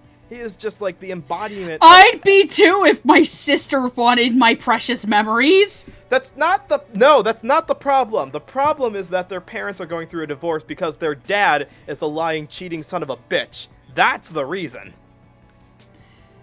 Well, that and just, okay, yes, there's that, but his sister also wants to... Yes, we get it. Yes, his sister wants to activate her trap card. There's so many jokes we could make in here. Like, she wants to Digi his Mon, she wants to Yugi his O. What are card games you can think of there? Well, she wants him to Yugi her hole. Is it wrong for a girl to fall in love with her younger brother? And we're on the screen. Yes! Yes! It is! That sounds like a light novel title, right up there with, is it wrong to pick up girls in a dungeon? And the answer to that question is also yes! Yes, it's wrong to do that. Just... Oh my god. Natalie, you did so much work with so little. She did. There were times where it was flat, and she definitely she sounded like she didn't want to be there. But I'm going to let her have this. I'm gonna forgive her, because I wouldn't want to fucking play Lily Hojo either. Honestly, I don't think there were very many flat line reads. There's because she's supposed to be a nice character. She's like there's a lot of really annoying Masaru. Okay, there is one annoying line read when she's shouting Masura's name, and that's like at the very end of their fight scene where she's like falling off of a building, I think is what's happening. Masaru. Yeah, okay, so I just want to talk about, I'm sorry to interrupt you, but like Lily's entire character just gets shot from like orbit with a harpoon that says Siscon. Mm-hmm. And Natalie doesn't get to act anymore after that. Well, go ahead. She doesn't. She gets these weird exposition dumps where she's literally like you don't have a lifeguard for your beach. This isn't a beach. This is a bathtub. Okay, yeah. So there's this like one part where I think they're fighting Bryn's girl, and Koyori has texted her, and this is like the most infuriating scene in the entire show to me. It's her sitting on Masaru's floor doing this exposition dump where she's like, I don't know, I would, if I couldn't defend Masaru. Yep. And like, her tits have, like, the hentai sheen. Like, it's like two little Saitamas have been attached to her chest. And, like, she's splayed out like no human should, with her ankles behind her and her shoulders showing and her head down. And the camera keeps 360 no-scoping her like she's about to get bukkake on by 7 dudes. I know this is very crude, but it's the only way I can describe it, because like I've said, there's a lot of points of the show that can be just described as just make hentai. But hentai wouldn't get a television broadcast. Don't tell that to interspecies reviewers. I wasn't going to mention that. Thank you for doing that. I wasn't going to mention interspecies reviewers, but that somehow got a TV broadcast. I'm really mad at the way that, like, fans acted about it, but fuck if I didn't want to do that episode of Dub Talk. I would have done it openly. I actually liked that show a lot. I can't stand its fan base. That explains a lot of shows. Yeah. But, like, just Natalie's trying so hard, and so is Trina. I actually don't really have a lot to say about Trina, because, to be honest, she kind of faded into the background, and it felt just very natural, and just because the way the show just basically treats Masaru to be there for nothing but ciscon fetishes, or brocon fetishes, just I can't say much more. But Natalie, she's trying so hard. She is. And I want to like this performance, but it's just, God, I'm going to let you have this, but I've heard so much better out of her. Well, she's been given so much better. But she's not given. That's my biggest point of the show, is like, all of these actors deserve to have better and have done better. Mm-hmm. And it's like, take the animation away from this and you have a very bland and boring show that's hard to act with. I've said it before, you're stuck in a 50-foot ditch, and yeah, she's climbed up about 3 feet. Doesn't mean she's still in the 50-foot ditch. And there's no rope. The rope is a snake. The rope is a venomous snake that bites her and makes her want to suck her brother's snake. Stop! I'm done. I thought you were going to say something profound there, but then you had to make it sexual all over again. Why can't a sexual joke be profound? Well, in this show it can't be, because it's made by horny 20-something-year-olds who have only experienced women through mountains and mountains of hentai, and that's not healthy for anyone. Please, do not. Do you know there's a Reddit that's just called Men Writing Women? Let me guess, it's very short and has absolutely no submissions to it. No, it's literally just people dunking on how men write women in fiction. I mean, it's... Okay, so Natalie deserves a lot of credit for this, because as we were saying, she's doing really a good job on this, because she does not sound bored, and she does not sound super annoying to me. A lot of Masura's lines is complaining about how annoying his sister is for always clinging onto him. And yes, that is annoying, but Natalie's voice never gets ear-piercingly annoying. I've heard characters who are intentionally supposed to be annoying, and not in a funny way, but just to be in a I just want you gone kind of way. Natalie does not do that, because Lily is a very nice character. She's, supportive, she tries to help out during the cultural festival, and she's cheering for her brother. We know near the end of the show she shouldn't be doing that, because that's not illegal. And also because the bouncing from jumping up and down is probably going to break the GoHands rendering software. However, give it all you got, Adobe! You can do it, little Photoshop, I believe! Oh god, I also, why did that kid that Masaru took on look like a human mole? Because we're not nice to China and Japan sometimes. Let's just be honest and say what it is. It's a bad Chinese stereotype, and we can't get away from it. Regular Magic High School taught me that. There you go. It's a different studio, but same problems still persist. So, Natalie is going to be the example where I point to and said, this is someone who easily could have phoned it in, put on, a cutesy moe voice without adding the nicer side to it. But honestly, she gave it way more than this show deserved. And that's something that you will not find if you don't intentionally seek out shows like this. You will not find very talented actors giving a show more than it deserves. And I'm glad that we've watched the show for many reasons, but mostly to highlight those kind of performances. So, again, every good thing that Natalie's done since then is just been a further testament to how good she is. And same with Trina. Her entire bratty boy voice it's a believable young boy voice, in the same realm of anime voice acting normally is, up there with what am I thinking of? Colleen. Thank you. Laura Woodhull. I was gonna say Colleen Clinkenbeard's young boy voices. It doesn't sound too far off from the Luffy voice, and that's not really a bad thing to the character. It's just completely consumed by the bratty persona.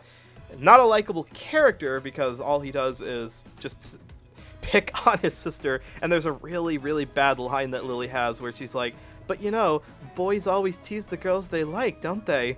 And you can hear her. And I'm like, no, you fucking don't. You take that sexist shit and you get it out of here. Absolutely. Oh, you poor broken girl. Your father complex issues are going to eat you alive after school. Yeah. So that's the most problematic group we've worked with. Still, good job, Natalie and Trina.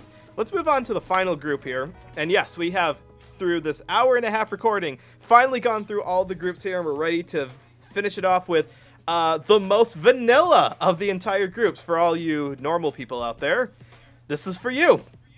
So, the main group that we've been talking about this entire show, the ones who defeat duo after duo and have to hold hands throughout the whole thing, or else one of them will die. The boy is Tazuna Takatsuki, and the girl is Koyori Akutagawa. Octagawa. Thank you. And I've watched enough Bungo Stray Dogs to say that name. I was going to ask if that's a last name you've heard before, because I've never seen a character with that last name. Okay. Well, no. Octagawa is the last name of a real famous Japanese author, Ryunosuke Octagawa. I'm sorry. Who wrote a lot of things, including the basis for what is one of Akira Kurosawa's most famous films, Rashomon. Okay, you say his most famous film, but I'm not entirely sure that Rashomon is his most famous, because he's got Seven Samurai. Thank you. Okay, fine. Most famous to us film geeks, bitch. Again, he's made a lot of great movies. Movies. We could debate this all night. I know. I'm saying this because I also just did After the Rain as an episode, and that has a lot of references to specifically Octagawa's Rashomon. Yeah. And, like, here's the thing. If you watch Bungo Stray Dogs, and you're me, or, like, Katie, or Andrew, the Octagawa in that show, his move isn't Seven Samurai, it's Rashomon. Because Rashomon is the story for Octagawa. Yeah. But yeah, and it's a good movie. I highly recommend it. Which is really weird, because Kenji Miyazawa's in that, and his move is not Night on the Galactic Railroad. It's Be Not Defeated by the Rain. I mean, he wrote a lot of stuff. Like a lot. He wrote a lot of stuff. Also, Night on the Galactic Railroad is a really weird movie that Noah and I would love to do a Dub Talk episode on, just so I could talk about the Titanic scene. Oh god, we'd have so much fun to talk about that. Despite the fact that there's not, I don't know, the dub would be the most interesting to talk about in that movie. We might just need to just do a podcast talking about just the movie itself. Possibly. Because it's just a trip and a half. That it is. And I highly recommend you people go watch it. It's free on Retro Crush right now. Go watch it. And it's on Crunchyroll. That it is. Okay. What's also on Crunchyroll is this show, and we're also going to talk about one more character here, bring it all back around to full circle. We're going to talk about the token crazy scientist who is researching the handshakers phenomenon, Nagamasa Mikahara. We got to have at least one crazy scientist in this show. All right, Tazuna is voiced by Justin Briner, and now I know you've never heard Justin Briner before in anything, so let me fill you in on some things he's done before. He's played Tsumugi in Ensemble Stars. He played Quenzar. I love Tsumugi so much. Really? Oh, I can't wait for you to do Ensemble Stars. Okay, so Justin Briner actually almost made me cry in that show with that character. He's such a good boy. I love Tsumugi so much. He's like my second favorite character in that whole series. Well, there you go. I'm adding that to the list. Let me see. How many shows do I have on my Megan really? I think you have 3. No, I got at least 20 on this one so far. Where's that? Holy fuck. Where's that? Well, no, you're supposed to do an episode on that with us. Let's see here. We got Sarah for the End, Tokyo Ghoul, Bungo Stray Dogs, Fate Zero, Token Rambu Hanamaru, Ensemble Stars, Udapri, Astro Lost in Space, Idolish 7, and of course, Mao Dai Zushi. Yes! Watch Moto!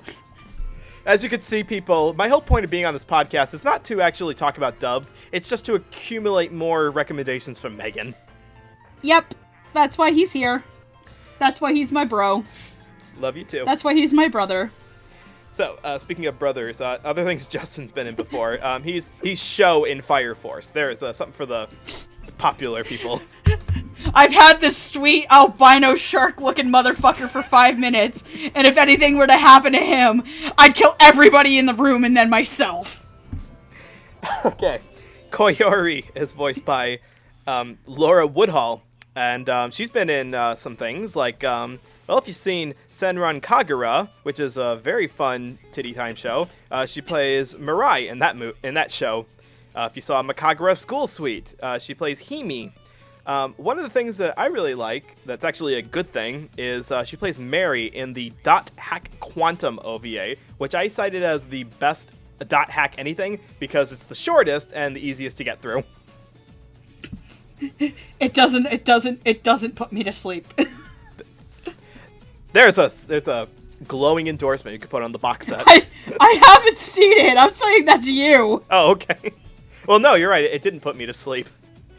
Okay, and then finally, Nagamasa is voiced by Anthony Bowling, and he's been in a couple of things you've probably seen before. Speaking as another death game show, he plays Tatsuya in King's Game. He plays Orito. Cinematic masterpiece King's Game. I am inclined to finish that, even though I know the first 2 episodes I saw were I will really not bad. touch it because I'm not stupid. It's not great. It's really not great. I'm not stupid, nor did I promise things to people because I don't want to say Steph, Gigi, and Zen are stupid. I mean, I guess we're only going to live for an X amount of time, so you're probably smarter to devote your time to the good things instead. Oh yeah, let me watch a good anime like the Titan's Bride. No comment. Although, speaking of good things, Anthony Bowling was Chimp in My Bride is a Mermaid, which is one of the better romantic comedies that's come out in the last 15 years. And not enough people talk about it, so I'm giving it its due props here. There's no real way to jump into this here without being slightly mean. So let me just say this. Laura Woodhull doesn't say anything. Or doesn't say Laura Woodhull doesn't talk for 9 fucking episodes. So, Laura Woodhull had the best job on this show. Not doing shit. I'm gonna double down and be a little bit more mean. This is probably one of the worst performances I've ever heard from Anthony Bowling. Really? Absolutely. He is an actor I really like, that's why. Okay. He's also this character is just a knockoff of the Doctor from Durarara. In looks and appearance. Oh, you say that. I was going to say he was a knockoff of the Doctor from Angelic Layer. The, Weekly it's like this. Dude, it's like the two of those dudes had a butt baby. It really is. Like, the Doctor from Durarara was kind of goofy, but I at least thought he could perform medical surgery. This man isn't even, I don't think this man's ever been to medical school. Toy Story references I love your movies. for everyone. But, I don't think that man's ever been to, he certainly hasn't been to a fucking ethics class. According to the third movie, Sid actually got better, because there's like a fan theory that he's the garbage guy that we see at the end bringing the characters home at the end of the third movie, because he's got a similar shirt to the one that Sid was wearing. He's like the garbage guy that's like banging and playing the drums on their freaking mailbox route. No, I was talking about Mikahara. Is that man has never been to ethics class? You're right, he has not. Like, there are just points where Anthony's reads are like, I feel like he should have been punching it up, but he was so subdued and just like not into it. Like, I didn't like the performance very much. I thought there was way too many flatline reads. And this is a guy who I absolutely think knocks it out of the park in a lot of other shows.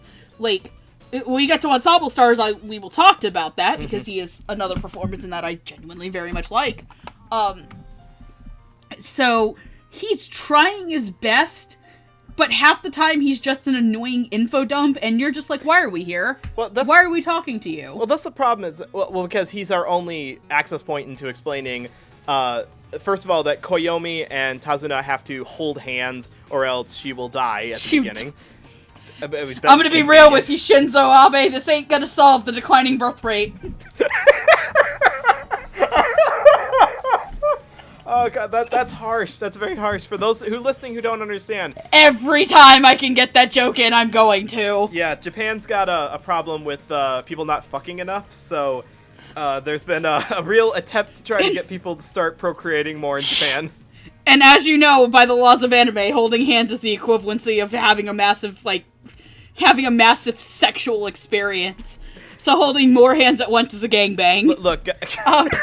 Look, people. Just because we make the jokes about your left hand being your girlfriend does not mean that holding hands with a girl makes her have sex with you. Those aren't the same thing. Only in Twilight. Don't have sex, you'll get pregnant and you'll die. In this case, if you don't touch her, if you don't be heterosexual with her at all times, she will die. Yeah. Okay, so, but to be fair to Anthony, he has a lot of dialogue, where a lot of it is exposition dumps about how I used to be a handshaker, I've been researching this for a long time, I don't even know where Koyori's parents are, or where she came from, and how... Except for she does, because they went off to fight God. Again. I mean... Thanks, Dr. Akutagawa. Pick up some booze on the way back from punching God in his testicles. In his new testicles. So, yeah, Anthony's... I get what you're saying when it comes to him being flat in the line reads, and I did write down that he does have a good handful of read-off-the-script deliveries. Most of the time, it's just for the exposition dumping kind of lines. But when he's being on the sillier side and he's talking about, like, really looking shumai or I got some pork buns, like, he sounds like he's having more fun. And I like that he punches it. To a point, but I still felt even in those moments he was too subdued and too flat for being, like... Here's the thing, you brought up Wiggly Ichan. Mm-hmm. I still am memorable about that performance because even when, that guy punched it up for the better and it works. Mm-hmm. And I feel like they didn't do that enough here. And I'll get to Justin and Laura in a minute, yep. So, but you go ahead first. Yeah, I just wanted to throw that out there because in watching the whole thing, because Anthony's one of the characters who we see from episode 1 to the end. He doesn't fall off the show. He keeps coming back. And even though he clearly exists as a prop to, perpetuate explanations and help us understand, like, why Tazuna and Koyori have to be holding hands together, have to be partners and all that, I did enjoy at least 3/4, I'll say this, 3/4 of his overall delivery. It's slightly nasally, like, it's nerdy where it has to be, but it's not annoying to me. It's on the flatter side in some parts, but it's not annoying. Yeah. And I appreciate It's not that. annoying, it's just flat. Yeah. And I appreciate that. Like, in a show where, and I said this about some of the other characters, they didn't have to go as ham as they did in some cases. I would much prefer 75% over-the-top enjoyable line reads and 25% flat ones to, like, the complete inverse. If only 25% of his lines were memorable or good to listen to, then I wouldn't be as complimentary as I am. I just think it's still a little too flat, and that's, again, a big issue I have with the show, and again, I will save a lot of this for final thoughts. And then Justin and Laura's really hard to critique because she's just so soft-spoken and cutesy moe, and she doesn't do it for that long. And even when she does, like, it's so soft and it almost blends into the background. But and I do feel like we have a hard time doing moe voices sometimes. Like, look at something like a recent thing, like Zombieland Saga, for instance. In that episode, I was a little critical on some of the more moified voices because it's not always easy for English actors to do that well. I feel like Laura captured the soft-spoken yet still confident voice that we needed out of Koyori's character when she got to the end of the show, because, like you said, we don't really hear her speak until near the very end. And yeah, I just mean a general thing. I had a hard time hearing her over the background music. Okay, that's fair. And also, this was the actress who I think plays Mayumi, again, it's uncredited and we don't have the DVD, and Crunchyroll, that's the thing I want to criticize Crunchyroll for is, hey guys, the home video masters exist for a lot of your shows, please fucking use them. Because we can't, we don't have any other way to read the English credits anywhere. And actually, please put your English credits on the back of your show for home video stuff. This is something I called out in Joker's game, where that didn't have it either. And frankly, Crunchyroll, I'm gonna say it, you guys are shit at crediting your directors and writers. You are just now getting off your fucking high horse to credit your actors. Also, pay your fucking translators. Yeah, we won't even try to defend that one, because that whole debacle is pretty undefensible. And I mean, there's plenty of ways to credit people on the video release. You can do the Funimation thing where you remove the Japanese text over the end credits and put English text over there, or you can do the Sentai thing where you run the credits as normal and then have a post-credit black screen. That's what they do on most of the Funimation combo releases with Crunchyroll. Like, I don't know why Crunchyroll just, like, and honestly, like, this is my own gripe, and I know a lot of people are probably like, not. I actually hate when it's the black swirl thing and not just integrated into the actual credits. It makes it look really cheap. So there's that. But Laura, I couldn't always hear her, but what I could hear, I think it did a good job. I think you're getting knocked at. Hold on a second. Oh, Jennifer just got home and now she's knocking on the window. Oh, apparently the front door's locked. Hold on a second. Go unlock your I front door! didn't do it! It wasn't me! I think the kids did it. Hug your wife. The kids took one of those plastic light bands that you put around your wrist, and they put it over the door and the lock so that she couldn't turn it. Wow, your kids are getting evil, man. Apparently, this is intense. It's fucking, man, that's some devil shit. I'm proud. Yeah, Megan's proud. Jenny's good. No, so Justin, good Lord Almighty, Mr. Briner, carry this stuff on your tiny anime back. Even he though, like, I would not say this is Justin's finest moments. No. I have been through, like, Justin Briner is one of the mainstays of English dubbed anime of the last couple years for a reason. This is not one of those moments. Well, here's the problem. I'm gonna say this. And I'm going to preface this by saying that just because he's renowned, like his voice is super well heard and stuff like My Hero Academia, I don't think that was the issue here. I think the issue is that I do think he was miscast. I'm not going to say... Oh, yeah. I don't... Yeah, okay. All the other actors you've seen here, their voices, their pitches, pretty much matched what character they were going for. The problem is that Tazuna is kind of a wimpy guy. He's a little more on the softer, not really intimidating side. Justin's played those characters before. Mika from Seraph is a little bit more softer, but he is more intense. He had that fucking character from Taboo Tattoo, who was a wuss ass before getting his ass beat in by Monica's character, which, God, I would watch Taboo Tattoo before I'd watch this again. I remember editing that up, the episode after you guys recorded it. And let me tell you, people, editing a Dub Talk episode without having actually seen the show itself is a trip. It's usually I punch things up a lot and make a lot of really bad jokes. But you can't leave me and Andrew alone in a room. It's like leaving the... Have you ever seen Negima? Yeah, bits of it. Do you remember the Ninja Twins? No, I don't think so.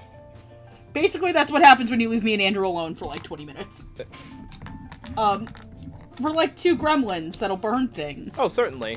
You guys are like the triplets from Yuri on Ice, except 2 instead of 3.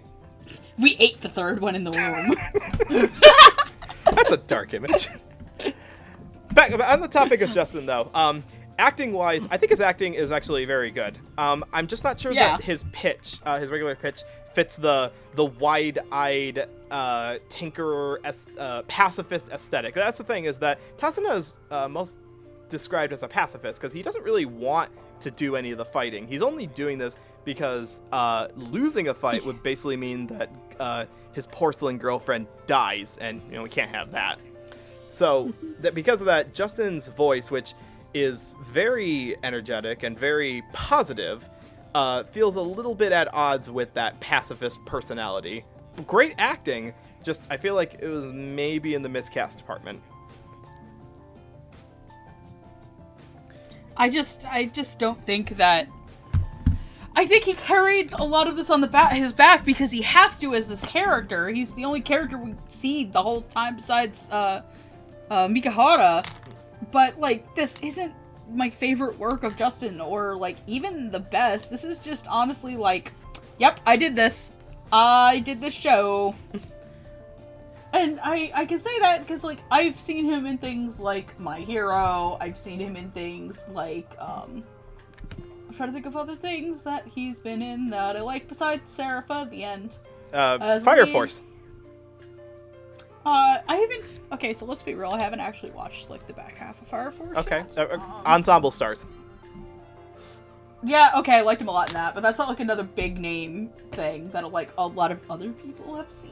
Well, Fire Force and My Hero are probably the bigger ones. Like, Two bigger. When we think of big shows, we think of stuff that's gotten a Toonami broadcast. Yes. Yeah, I have to clarify this as big for weebs, big for, like, people into really niche shit who are watching all these episodes and being like, what the fuck is this show? And then there's, people, like, who only watch stuff on Toonami. Sarazomnai! There we go. That's another good episode, a good performance to bring up. That is definitely not a mainstream show. Also being that set is gorgeous. The art on that set came out really nice. Like, but Sarazomnai is something that I think is, like, something where you can really see Justin's acting chops on full display outside of My Hero. This is not his finest moment. But again, it's not bad, and I think that's just... I guess it's time just to rip the Band-Aid off for final thoughts. Okay, yeah, let's do that. And I'll just close this off by saying I do want to give high props to Justin because the character of Tazuna has to also explain their fighting style a whole lot because the director of the show itself, I mean, like the Japanese director, doesn't trust the visuals to actually explain what's going on. So they have to have Tazuna explain, like, we're now jumping over a building. We're using our gears as a sword to fly It's through not the air. that deep. It's just like he like you said, he had to carry the show on his animated back. Director of the show, it ain't that deep, Chief. It's not. And let's it's use not. it to transition into our final thoughts. Which I guess that I promised I'd do this. I say this to a lot of people. I don't like death game anime outside of Fate Zero and UBW. And here's why. This show is a prime example of why I fucking hate this genre. These characters are not given character outside of their wish, desire, thing that they want. They are solely bound to be written by this wish. And some directors and writers can take that and flourish them into characters beyond that. And I say Zero more than UBW because Zero has a well-rounded cast of fucking awful people you don't want to root for, but by the end, you root for some of them, even though their wishes are petty, immature, and stupid. And this cast of characters has wishes that are petty, immature, and stupid. Some of them, the only character, like I said, I was super into their wish was Chizuru, because she wants a wish for equality. Yep. The other characters, my wish is to bone my brother. My wish is to save these two girls whose lives I helped fuck up in the first place. I don't even know what Breakin' Bind's wish was, and I guess Bind's wish was for a safe word. Please God, just give us a safe word. I want Word. These rug The safe word is knocking the power out. And then Kodama's, I guess you could also say, she doesn't want to be forgotten and she wants to be the best idol, and she by the end of her wish was she wanted to be God because she is God, which fair. Okay, Gilgamesh, sit down. But like the reason that not another biblical reference. There's already a bunch of weird biblical references like Ziggurat I will and Nimrod. I will not lie that the line that killed me the hardest was Justin going, her Nimrod is so beautiful. Completely. And I say this with the most serious tone in the world. I say this as somebody who watches Bungo and Alchemist, or needs to get back to Bungo and Alchemist, which I hope they dub, only because do you want to know what the bad guys in that show are called? Wait, the worst, like the actual villains of the show? Yes. It's gonna be something silly like witches flying monkeys or something, isn't it? No. They're called the Taints. Okay, I thought Star Wars' Bad Batch was a bad name, but the Taints, that's even worse. Someone's gotta seriously say, we have to take out the Taint. But here's back to my point. Is this. If you don't flesh out these characters beyond their simple motivations, and in this case, the show could not fucking do it because they took artistry over story value instead of balancing them, you get characters who aren't characters, and you get scripts that are less of an actual story and more moments that progress like two slogging gears together, and then you force people to dub it, and you get this. This isn't a bad dub by like any stretch of the imagination, like we've said. It is tolerable because the show is badly written. And everyone's like, why are you comparing this to Fate Zero? Fate Zero is the greatest thing ever made by UFO Table until Demon Slayer came out. And here's the thing. I know a bunch of people who find Fate Zero, who are into battle game animes, to be completely boring. Because Fate Zero is, a show that has double the length of this, with 2 different hour-long episodes in it. But Fate Zero takes the time to actually make their characters people. Sure. And that's why it fucking works. That's why I think that dub for Fate Zero is so fucking good and has 2 performances in it that I would call close to perfect, where I actually think the Japanese version is inferior. This is not that type of show. This is a badly put together show that has earned its reputation for being bad, but not in the way that it should be. Throw out the whole, like, the animation is bad, because to some people, yeah, it's a fucking train wreck. It is a CGI vomit fest. And what really weirds me is that visual aspect would have been perfect if they only used it in the ziggurats, in the battles and Yeah. stuff. Look at something like Madoka Magica, where they go super crazy on the visuals in the Witch's Labyrinth. That would have made sense for it, but for some reason they decided the entire world had to look like this, and it clashes with it. And there are other points where it's just super cheap. Like, I'm pretty sure a camera, like, clipped through a kid's head like a Bethesda project. I think that the dub cast and crew for this worked as hard as they could with what little they got. They were kicked into a 50-foot ditch by Leonidas and given various tools to get out. Oh, no. Can you hear me? Yeah, you're fine. Okay, it dipped out for a second. Okay. They were kicked into this hole, given various tools to get out, and some of them climbed a little higher than others. Is this a show that I think that you should all seek out and watch? Absolutely not. No, do not subject yourself to this unless you're a fucking sadist. Well, okay, I'm gonna... In my opinion. Okay, in your opinion. Yeah, this is my own personal opinion. This is not a show that I would actively want to watch again, nor tell anybody else to watch. But I don't, and it's not because I think the animation's bad. It's because the story is bad. Right. It's because these characters are badly written characters. This is, like I said, a very, outside of the animation, a very boring show. There is tonal whiplash. There is musical miscommunications. They don't know what they wanted. And frankly, Gohan's was already known for another series called K-Project, which I think a lot of people genuinely very much like, and I've been told is actually pretty good, and I own it, and I want to sit and actually watch it. And you know what? If Gohan's tried to make another original anime, I would probably actually watch it if they were to bring on someone who's a more capable director or writer. Bad studios known for bad animation can put out good work.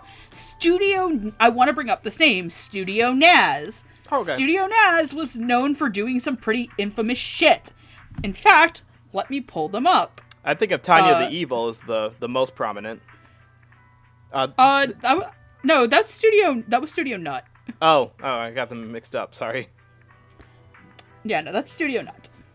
No, Studio Naz has worked on some pretty infamously bad anime. Like Dramatical Murder, My Sister, My Writer. And not infamously bad, but the dub gets a lot of flack. My First Girlfriend is a Gal. That is what that studio is known for. And like I said, you can give a studio that's bad a good writer and a good director. Because you want to know what else Studio Naz did that's an original anime that a lot of people really like? They are the guys that did It Invaded, which is an anime that a lot of people liked from this year. So it's not that Gohans can't do good anime. It's that the team that was behind this deliberately did their animation the way that they did. It's the story that falls apart, and at the end of the day, when a voice actor is doing acting, they're not going to give 2 shits about the visuals that's there. That's not their problem, except for matching flap flaps. Their problem is the dialogue that's in front of them. That's what they have to act from too. So even if the front of it also can be shiny as shit and great and beautiful and done by like the gods at Studio UFO Table or Kinema Citrus. Oh yeah. But if you put a bad writing and bad dialogue and bad character motivations there too, that show and that dub is still going to suffer no matter how good it looks. That's true. And I don't disagree with you there. Like if I was in a writing staff for anime or any visual media of any kind, I would think that, well, I've only got like one shot to make this really good. Let me try a little bit harder than the bare minimum or the archetypes that everyone's already familiar with. So the fact that this got produced at all and that it even got a sequel is honestly very surprising to me. That being said, I can't hate this for those reasons entirely, solely because if you're it's a memorable kind of awful. It's the kind it pushes. I don't know if it pushes boundaries exactly, because it's not like incest is new to anime. It's not like adults who look like children is new in anime. It's just that they hadn't really been mashed together like this before. I feel like this is a unique experience, even if it is a bit boring to watch, because you're constantly thinking of better kinds of shows that are kind of like this. Just to talk about the dub, like on overall here, this was not the best dub. I wouldn't go so far as to call it a bad dub, but it is bad by 2018 standards. I'm definitely going to say that, because we had a standard for what anime dubs or any voice acting quality should be like, and this dub is kind of a little too all over the place for me to call it a good dub. It's right there in the middle grounds of content of stuff that these people are very talented. They've done great work before, both before and after. This just was not their A material. Now, all that being said, do I recommend watching this? I absolutely recommend watching this. Maybe not alone. Like, I know you said that you don't recommend people watch this. What about watching it in a group? Like, in the kind of way if you're in a group and getting absolutely shit-faced, go for it. There's a good way to watch it there. Like, there are some anime that are entirely like that. It's like the 2 girls, 1 cup of anime, where you don't watch it because it's just a good standalone story. You watch it because you got people in a group and you kind of want to see their reactions to it. You want to. It's like Hardy dragging you into the room and making you watch Mad Bull 34. Absolutely, that was a lovely experience. That's an actual thing that happens to you. Yes, and that's not something I would trade for the world. So, in the same way that I feel like Promare has kind of become a new show, or a new movie that will act as a gateway for a lot of people, kind of in the way that stuff like Ninja Scroll used to be in the past. I feel like Handshakers will be the new gold standard for the infamous bad show that people will know about and feel compelled to check out just by the reputation alone. And that being said, I think we pretty much covered all of our talking points on the dub here. If you're still watching this and you're like, oh my god, these people are crazy, they talked about a show that's terrible for 2 hours, I'm impressed. Thank you for listening. Welcome to the Dub Talk podcast. I mean, we're not even doing this for a podcast. We just did this for the fun of it, and we just happened to be recording it. We just happened to have our microphones on at the same time. Yeah. No, this is probably going to get a lot of editing. So yes. So I think that pretty much wraps it up. If you are so inclined to watch Handshakers, and I don't know why you wouldn't be after this praise we gave it, you can watch it on Crunchyroll, both in sub and in dub. It's all 12 episodes are available. There is also a sequel series called Wiz that we talked about, which is available sub-only on High Dive. And if you don't have subscriptions to either of those streaming services, we highly recommend it. It's a very affordable way to legally promote the anime industry month after month. And there's also, from Funimation, a home video release. You should definitely buy the Blu-ray copy of this show. Please buy the Essentials version. It is $15, which is still $15 more than the shirt deserves to have spent on it. Absolutely. That is still $15 more than you should have ever spent on this. I'm glad it exists. I'm glad. I'm glad it exists only because this happened. I'm glad for this very much so. And also, as someone who likes to study like the dark periods of animation, like I'm a big fan of the 70s of animation when people had no money and were just doing really weird, crazy stuff because there was no budget. I'm glad. Fuck it, we'll do it live. That's basically what it is. Fuck it, we'll do it live. Absolutely. So, that being said, we want to give a huge shout out here to our patrons. These are the amazing individuals who support us on Patreon and are getting a much deserved shout out here. We want to give a big shout out to our $5 patrons. Please give a round of applause to Nico Robin, but with yaoi hands. Please give a round of applause to Miraculous Corazon. Thank you, B. Morris. And thank you, Michelle Travis. You guys are excellent. And let us give an even bigger round of applause to our $10 patrons. These are people who chipped in a little bit more, get the episodes early to view, and also deserve 2 round of applause. Thank you very much to Julia W. Thank you, Jacob Wilson. Thank you, Carly Lesticow. Thank you so much, Anthony Simpson. Thank you, Crimson Echidna. Thank you, J2, also known as Jared. And thank you, Marissa Lenti. And that is something that you could be a part of. Follow the links below for our Patreon information. Now, Megan, what do you do when you're not telling me to watch Chinese puppet cartoons? When I'm not asking you to watch Chinese puppet cartoons. They're not even puppets! I know! When I'm not asking Noah to watch Chinese BL. When I'm not watching Noah, you can follow me as I shitpost at Queener2. There you go. And you can follow me on Twitter at NoahClue. I also post content about my children and all animation around the world. You know where to follow us. The links are down there. I don't have a way to end this episode off. We've basically set out to do the thing we set to do originally, and I think we're gonna wash this down with. I'm gonna pour my glass here. I'm out of booze. Okay, I'm gonna clink my glass there. Let's clink glasses across the states. Okay, 1. Go. Oh, cheers! I'll drink to that. Cheers. So if you've made it to the end of this episode, I have a task for you. Oh no. I want you to at Andrew on Twitter. At MangaMan9000. MangaMan9000. With a GIF of your choice from the anime Charlotte.